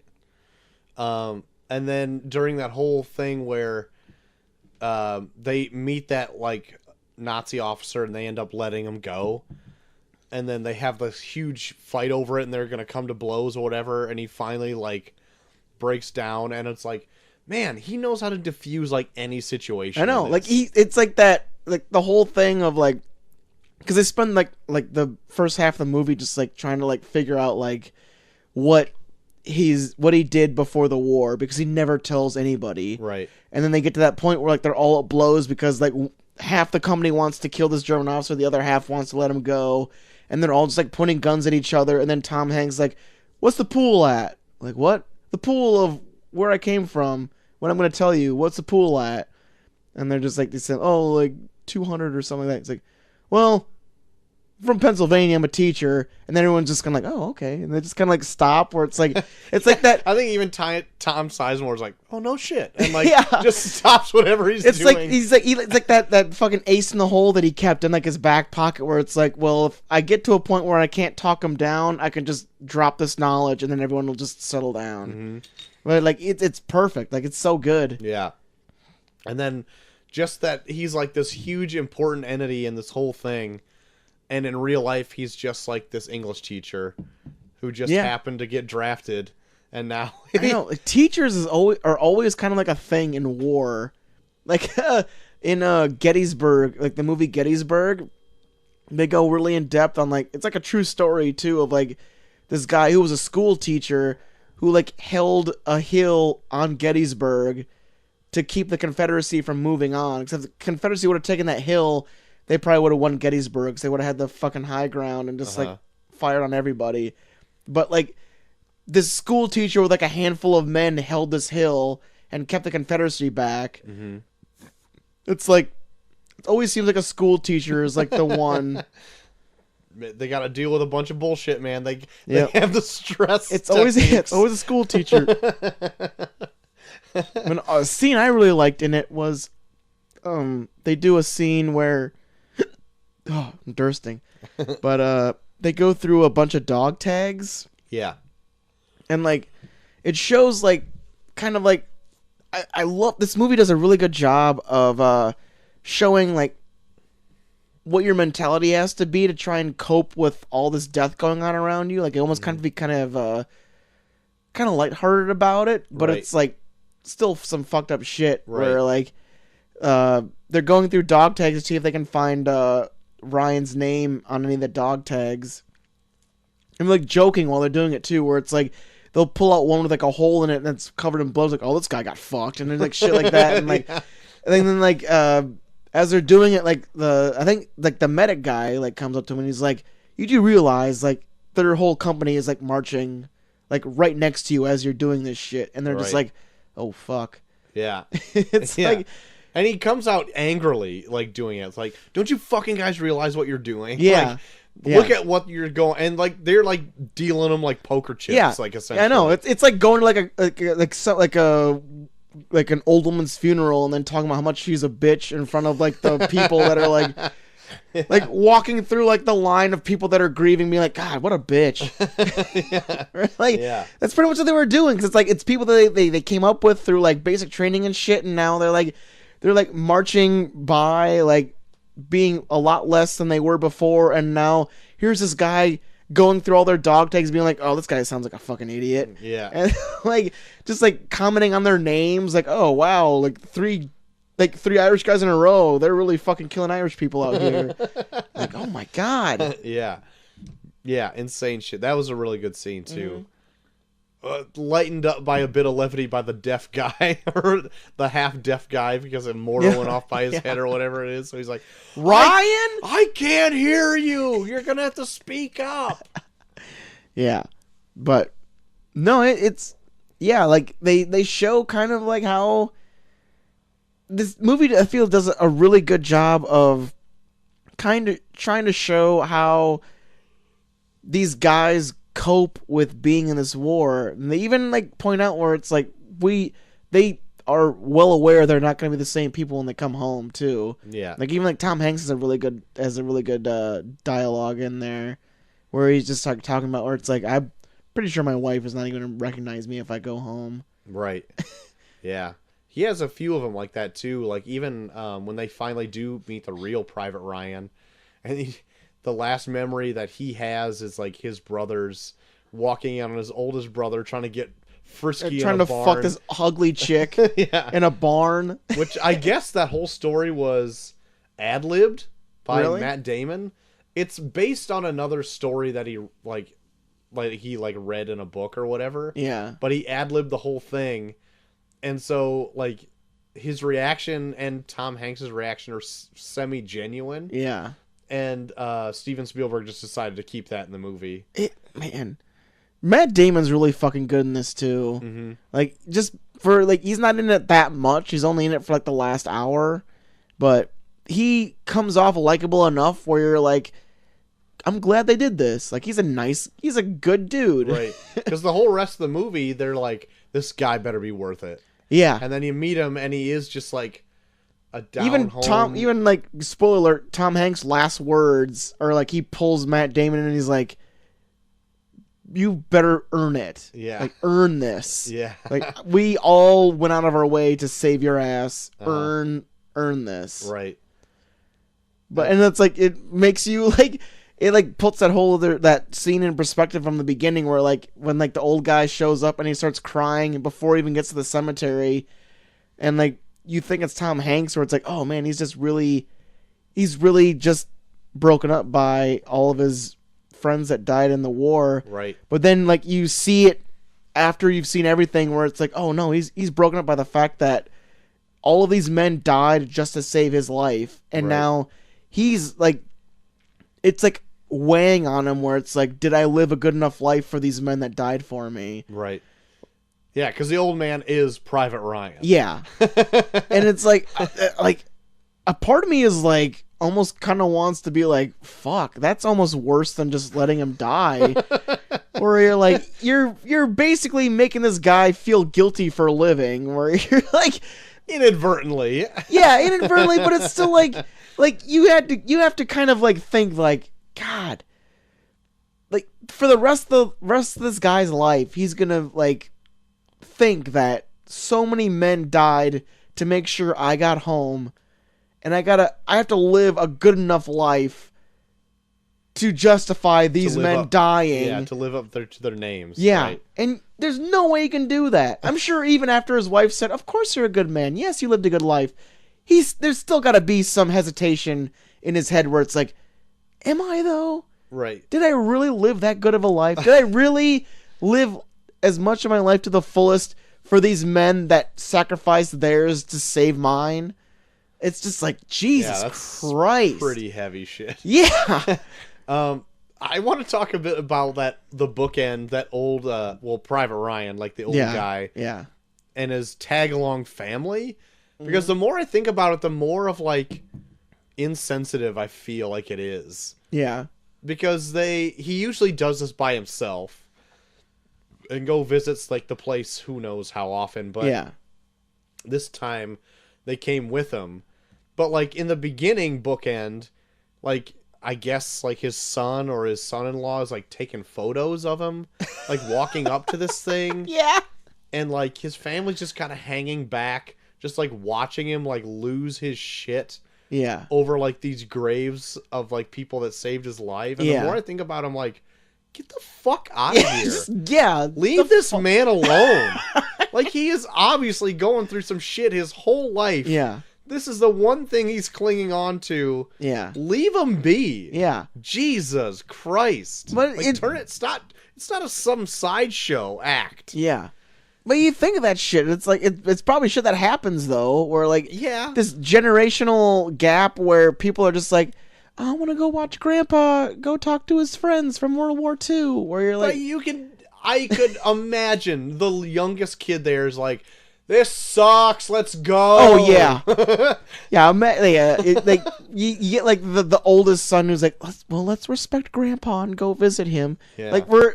In the first place, like, Grandpa's probably just being like, stay the fuck away from me. Just let me do this on my own. This is something I do by myself. Like, no, we want to be here for you. Yeah.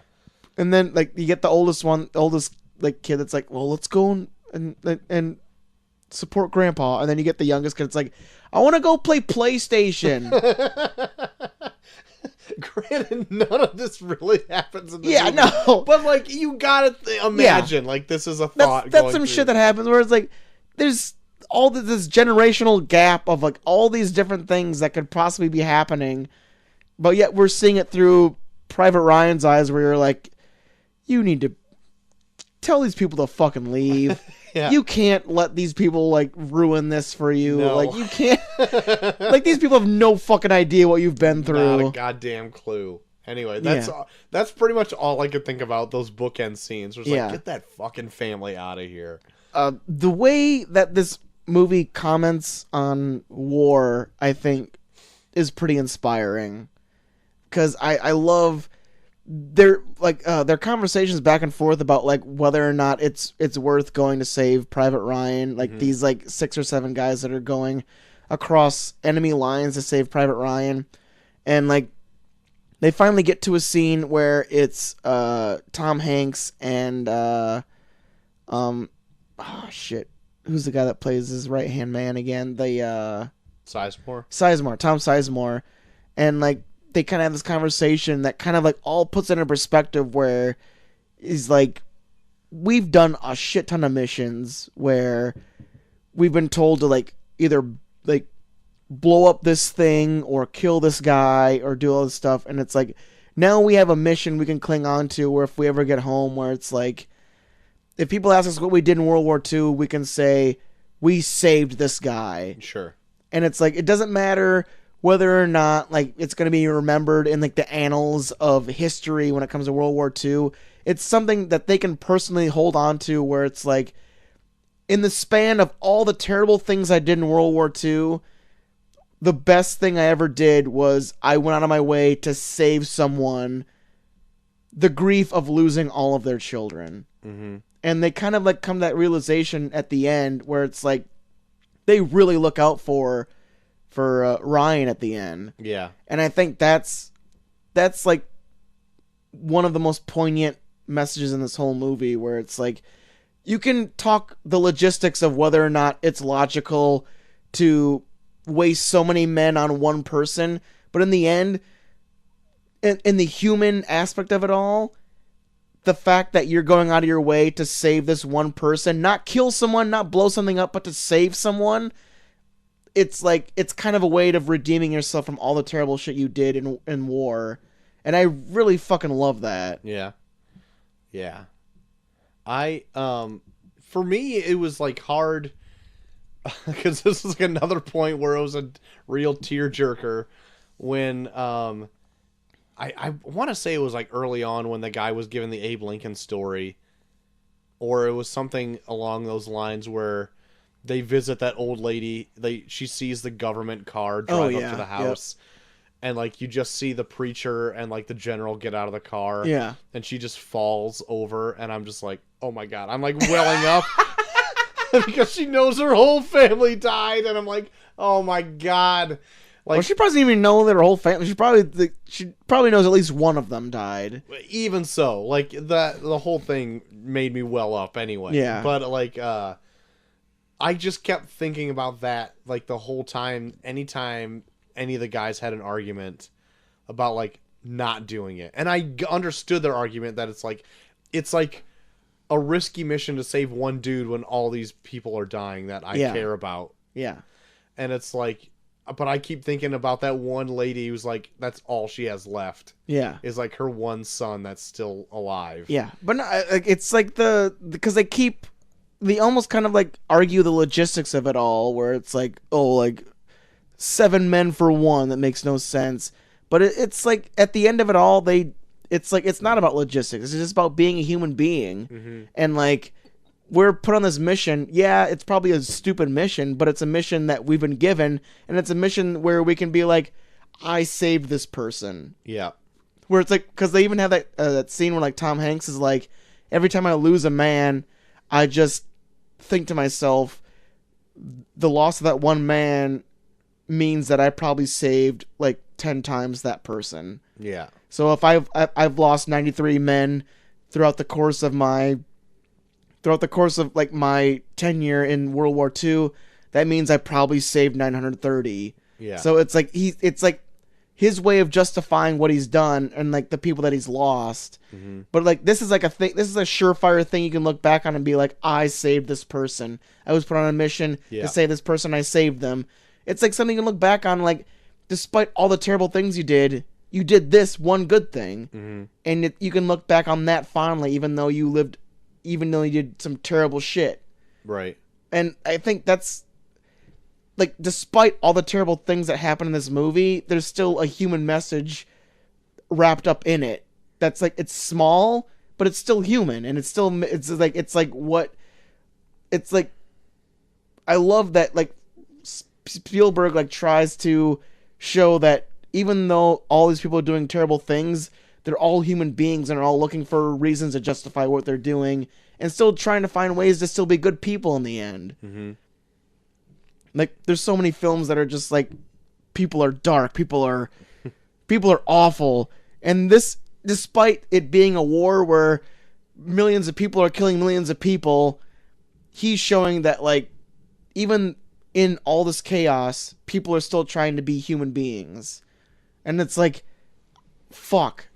That's crazy. Like, Spielberg can take a depressing World War II movie and be like, but in the end, people are good. Right. To jump into, like, kind of like the last 45 minutes of the movie, I forgot the whole, like, bridge holding scene went on for as long as it did. Yeah, it's like almost like an hour almost. Yeah, they got there faster than I remembered. And then I was like, oh man, this goes on. Because, like, I looked at the time, I'm like, this goes on for, like, another roughly an hour? Yeah. But, like, it's one of the most amazing scenes in the whole movie. Oh, I know. Because it is so full of tension. Ugh. Once they get there and they break the news to Private Ryan, they got to take him, and he doesn't want to go because he's got a duty here. Because it's like one of two bridges that they can, like, hold to, like, so the Germans can't progress any farther. Yeah. And then the Germans end up rolling in with huge numbers, and they got like a dozen men. When they announce, like, all the shit that's coming towards them, I'm just like, oh, fuck. Like, I legit said that when they're like, because they have the guy in the bell tower, and it's like, we got 2 Panzer tanks, 2 Tiger tanks, and 50 plus men. I'm just like, oh, fuck. But they do hold their own for a long time, and then just little by little, one gets whittled down here, another whittled down there, and it's like, oh my god. The interpreter has, like, a huge moment here. Yeah. The guy that gets stabbed, like, super slowly through the chest. Oh my god. Oh, that's a fucking hard scene too. Like, he's just like, he's like begging, like, please don't, please don't, please don't, please don't, and he's just like, shh. Like, he's like shushing him as he's like sliding the knife into his heart. We were like, God, that is such a. How the fuck do you film that? And I'm like, know. I'm like watching, just being like, God damn it. It's rough. It is so, like, rough. You would think your quote heroes of the movie are gonna come out unscathed, but, like, none of them do. No, they all end up meeting their end in this. Yeah. The only one that doesn't, I think, is, like, the one guy that's like the interpreter, and then the one guy that's like the super skeptic, the guy that's like Brooklyn on the back of his. Oh yeah. He's still alive, and then Ryan. I think they're the only 3 that end up surviving. Right. Oh my, it's nuts. And then here you also meet the Nazi guy that they let go again. That's right. And so, like, when they finally get, like, that Deus Ex Machina, and, like, the bomber planes come in to stop the tanks and the ongoing assault of the Nazi officers or whatever. Yeah. They end up all surrendering, and then the interpreter holds up that line of Nazi soldiers. Yeah. And then he meets the guy that he saw before. Yeah. At the radar thing, and he's like, whatever, he says, and then he just fucking shoots him right there. Yeah. And that was the only other shot he's ever made in war. Yeah, I think that's the only person he kills in the whole movie. Because he said the only time he ever shot a gun was in basic training. Yeah. So it's like... And they even have, like, a scene in, like, when he's, like...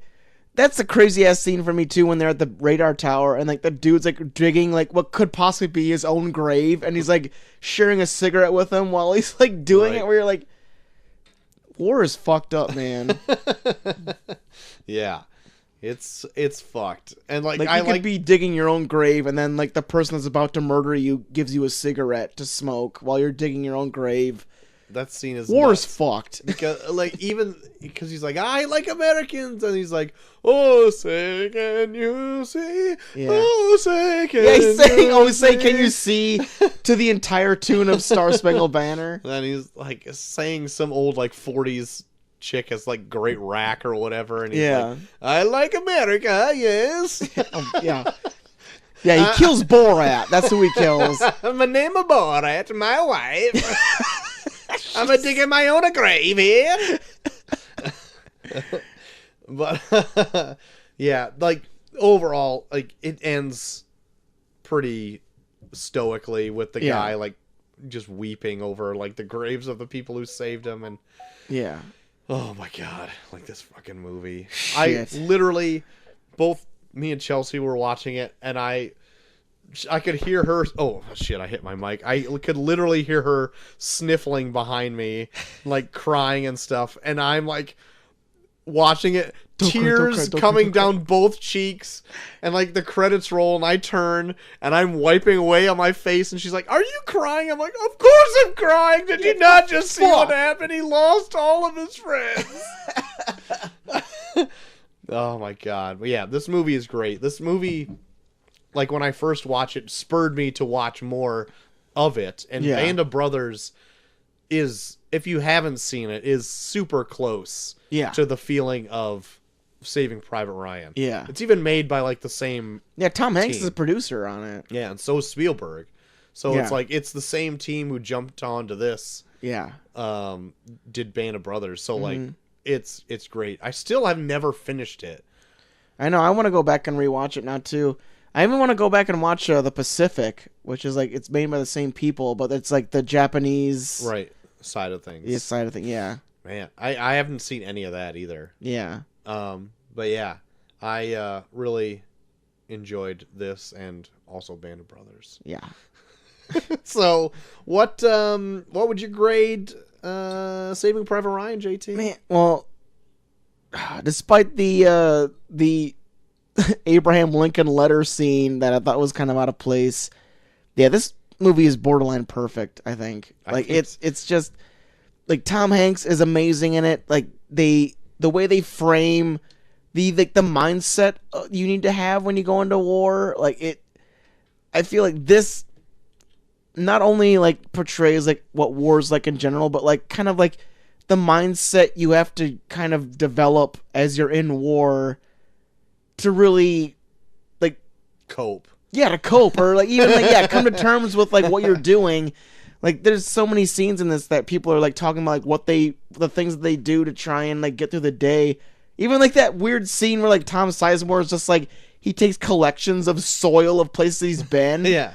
Yeah. Like just like weird shit like that where it's like you're seeing people be people in like this insane environment, and like I think that's the thing that I think this puts us over the top is that like you can take like a regular war film and it's like it's all about the violence and it's all about like what things do, but Spielberg like makes sure that he throws the human element in every single possible aspect of this where it feels genuine in every way, and that makes it more than anything. I'd give it a solid like A+. Fucking A+.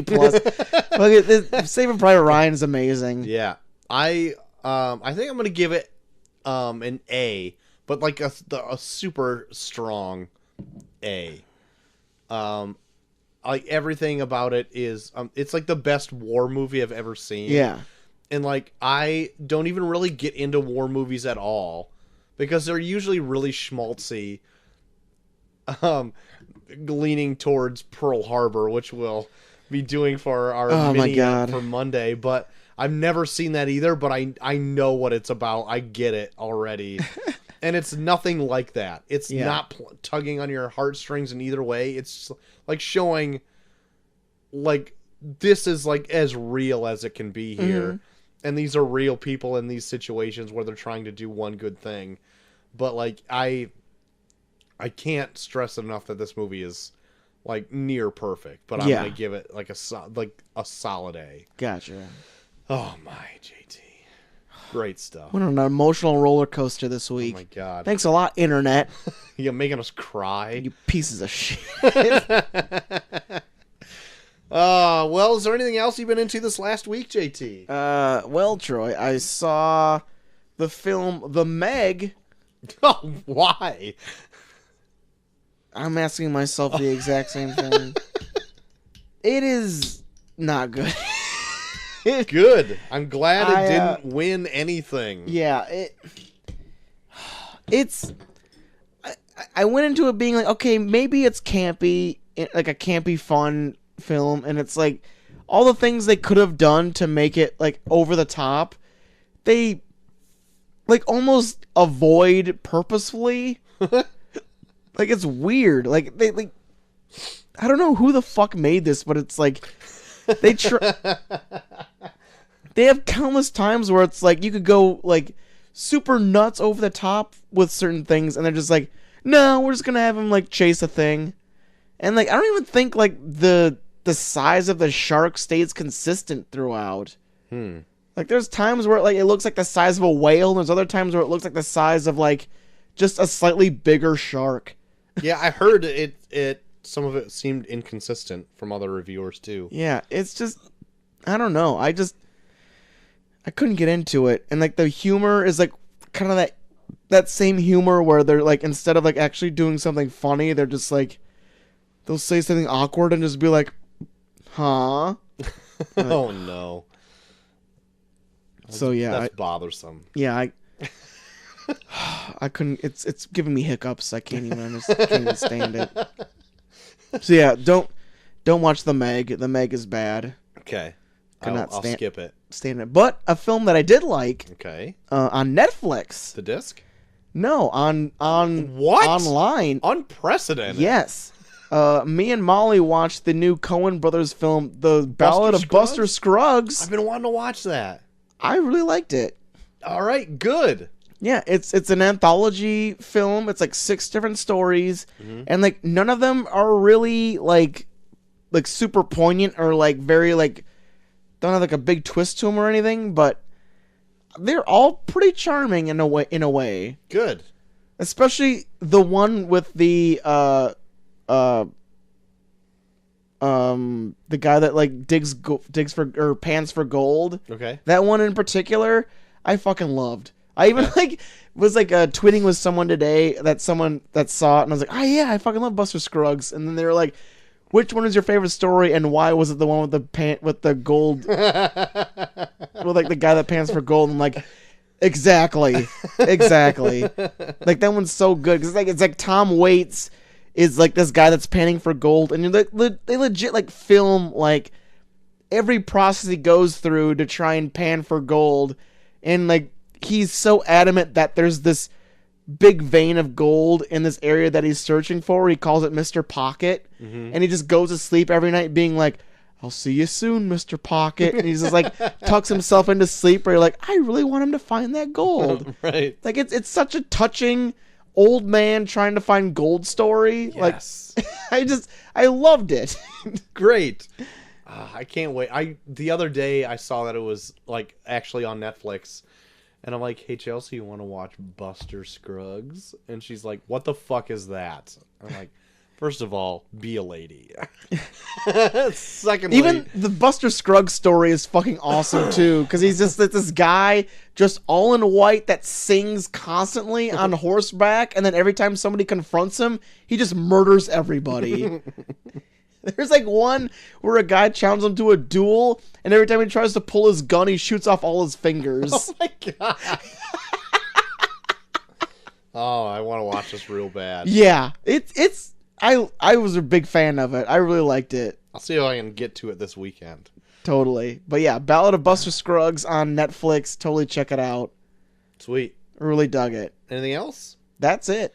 I haven't watched anything really new, but I have read 2 books. That's not Batman. Whoa, look out. I know. Dave. Better whip him into shape. See those 2 Batman books behind you? Oh, no. There's going to be 2 more added to that tomorrow, so Oh, no. he's going to be dropping them off No. on his way to his folks' house. So It's so much. So much Batman. I'm almost done with Batman. But I did. How much Batman are you going to read in 2019? Probably none. I can't promise that. Make a Dave promise that you won't even touch a thing of Batman in 2019. Will not promise that. for the last 2 shows that we did, I had to read an over 600-page omnibus, and God. that made 2 shows. Troy, you gotta start cracking the whip. I need to do something. Be here. like, look, we did your year of Batman. Can we do something I want to do? You fucking asshole. What's sad about the thing is, like, we have a running joke that we've never done a Spider-Man thing. And What? surprisingly, we've never reviewed anything Spider-Man. And I want to do a Spider-Man thing so bad, but I don't want to ruin the running joke. So I don't know. I don't know. Dave brought that to my attention like this year. He's like, we've never reviewed a Spider-Man thing? And I'm like, yeah, we have. He's like, no, we haven't. Oh my God. And I'm like, why did I spend $100 on Dan Slott's entire run? He's like, I don't know, but we're never going to review it now. The running joke's gone too long. And I'm like, fuck God damn me. it. Anyway. See, that's just the thing. Dave just, like, he plotted that. Where it's like, I'm going to say this is a running joke so I never have to reach Spider-Man. Fuck him then, if that's the case. Anyway, I read 2 books.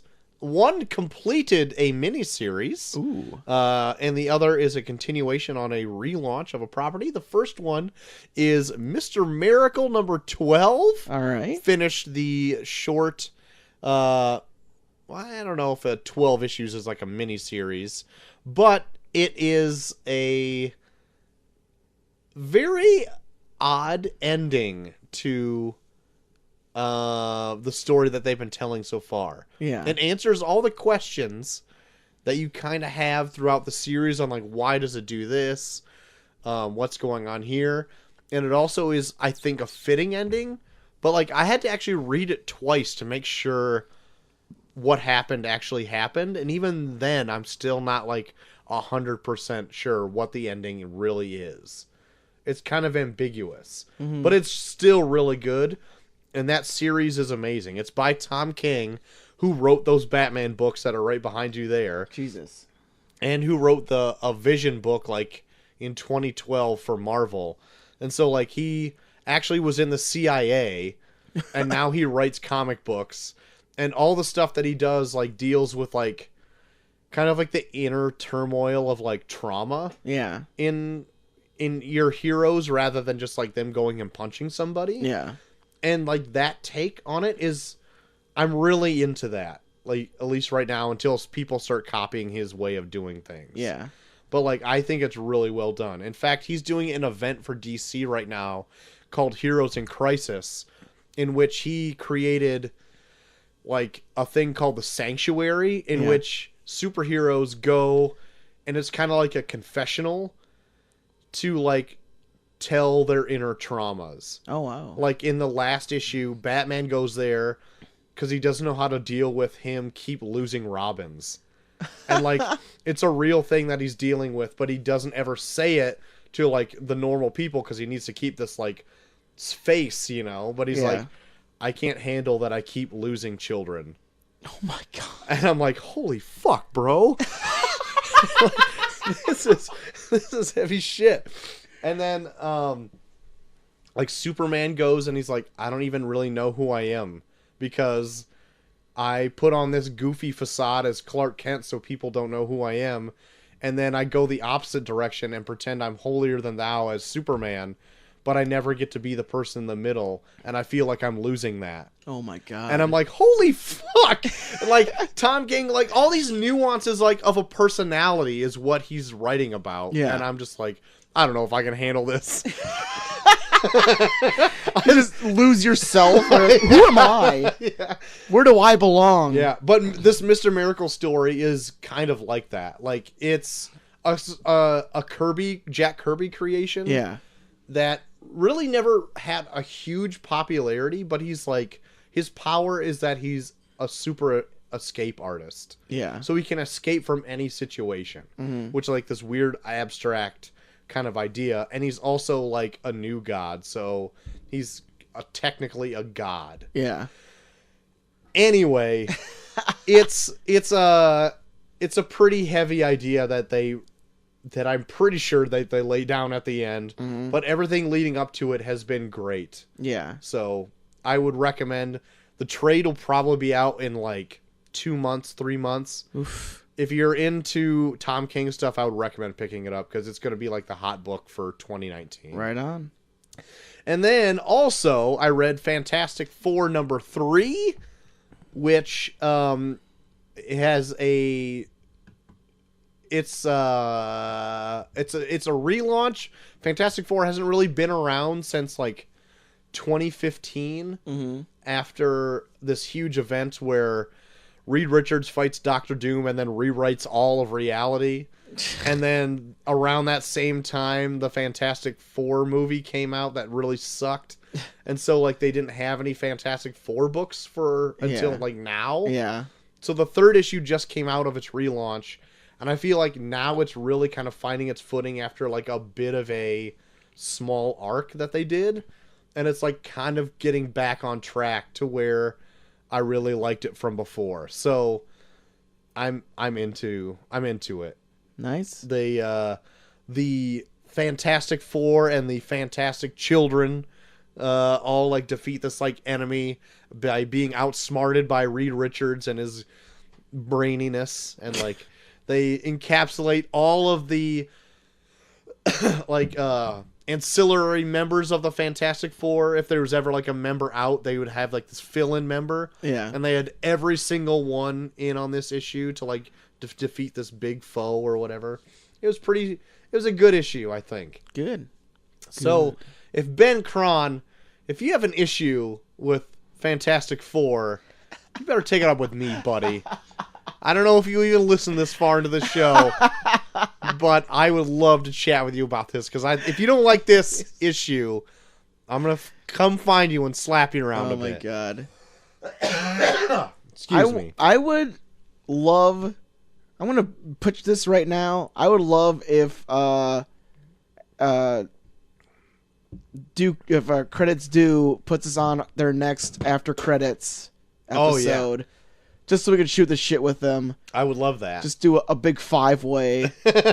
Yeah. I would love that. Dinosaur Neil, you listening? There you go, Ben Dinosaur Cron, Neil. you listening? There you go. That's the gauntlet's been laid. We'll be on an after credits ep. Just Yeah. to shoot the shit with you peeps. Yeah. Also, I would love to talk about Julianne Moore. Which their season right now. Yeah. It's all about Julianne Moore. Yeah. So there you have it. Get JT on the show. Yeah. That's all I got to say about that. Okay. Well, that's the show, JT. I think we did justice. We did. Well, high praise. We did Saving Private Ryan justice, I think. I think so. If it didn't have justice enough in 1998, Yeah. we did it right here in 2018, 10 years Yeah. later. Or 20 years later. I think our praise is worth more than 5 Oscars. Yeah, it is. 2 schmucks. But if people want to talk to you about it for whatever reason, where can they do so? Hey, you can shoot me a message at Bucky Forever on Twitter, also Bucky Forever on Instagram, and hey, why not Bucky Forever on Snapchat? Troy. You can find me at Troy to the Max on Twitter. You can find us both and our polls up at Review Pod on Twitter. Review Turn Random Movies. Go ahead and vote for Beerfest versus Lone Ranger. Troy loves Beerfest, so make sure you make that one win. You can also find all of our new stuff up on Facebook.com/reviewpod. We also have shit up everywhere else. Shit. We got it at our hosting site at reviewpod.podbean.com, or we have it up on Stitcher. We got it on Spotify. We're on Google Play. We're on Google Podcasts. We're on iTunes, Google, or Apple Podcasts, whatever they're called.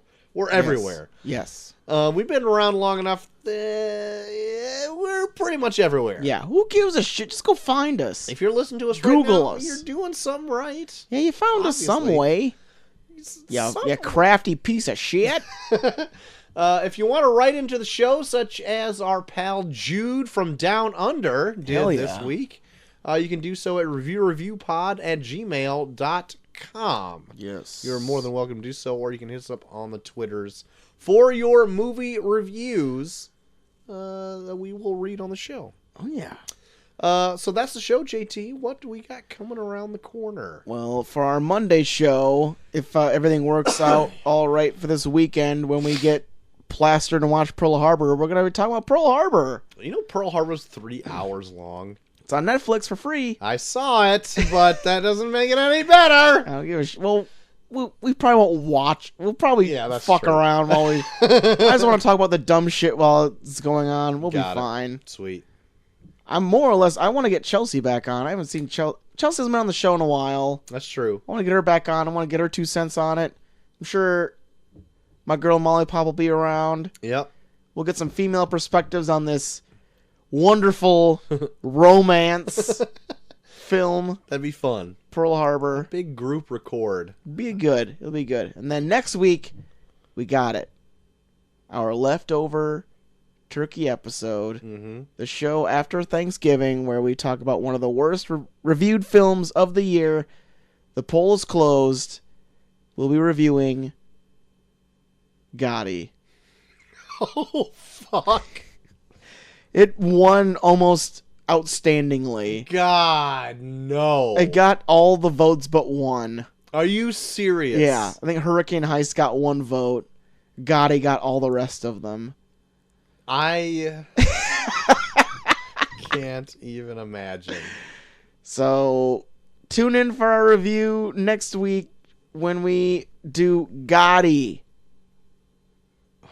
Yeah. I'm looking it up right now to see if I have to pay money for it. You have to pay money for it, Troy. No. Yeah, you do. Hold on, I'm You looking do. it up. I'm just looking it up real quick.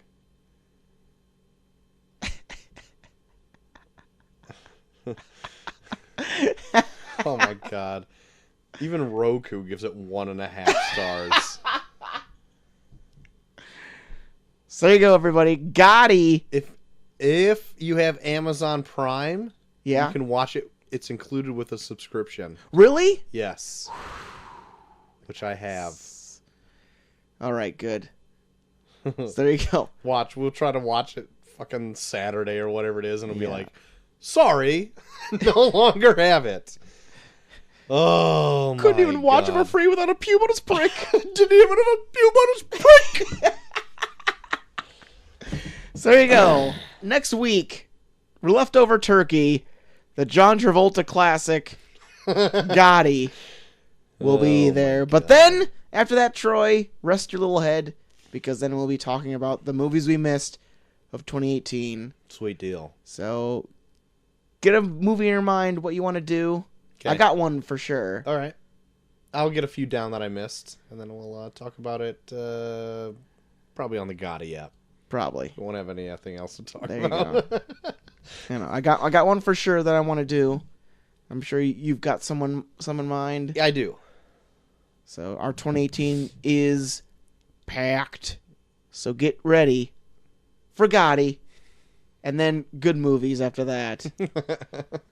We'll need them after Gotti. Jesus Christ. Fucking A. All right. Well, that's going to be the show. Join us next time, obviously, for Pearl Harbor with maybe some special guests Oh, yeah. in the We're studio. doing some shitty fucking movies coming up. God damn it. And, of course, a leftover turkey, which we just talked about. But until next time, I've been Short of the Max Extreme. I am JT3K. And we are off.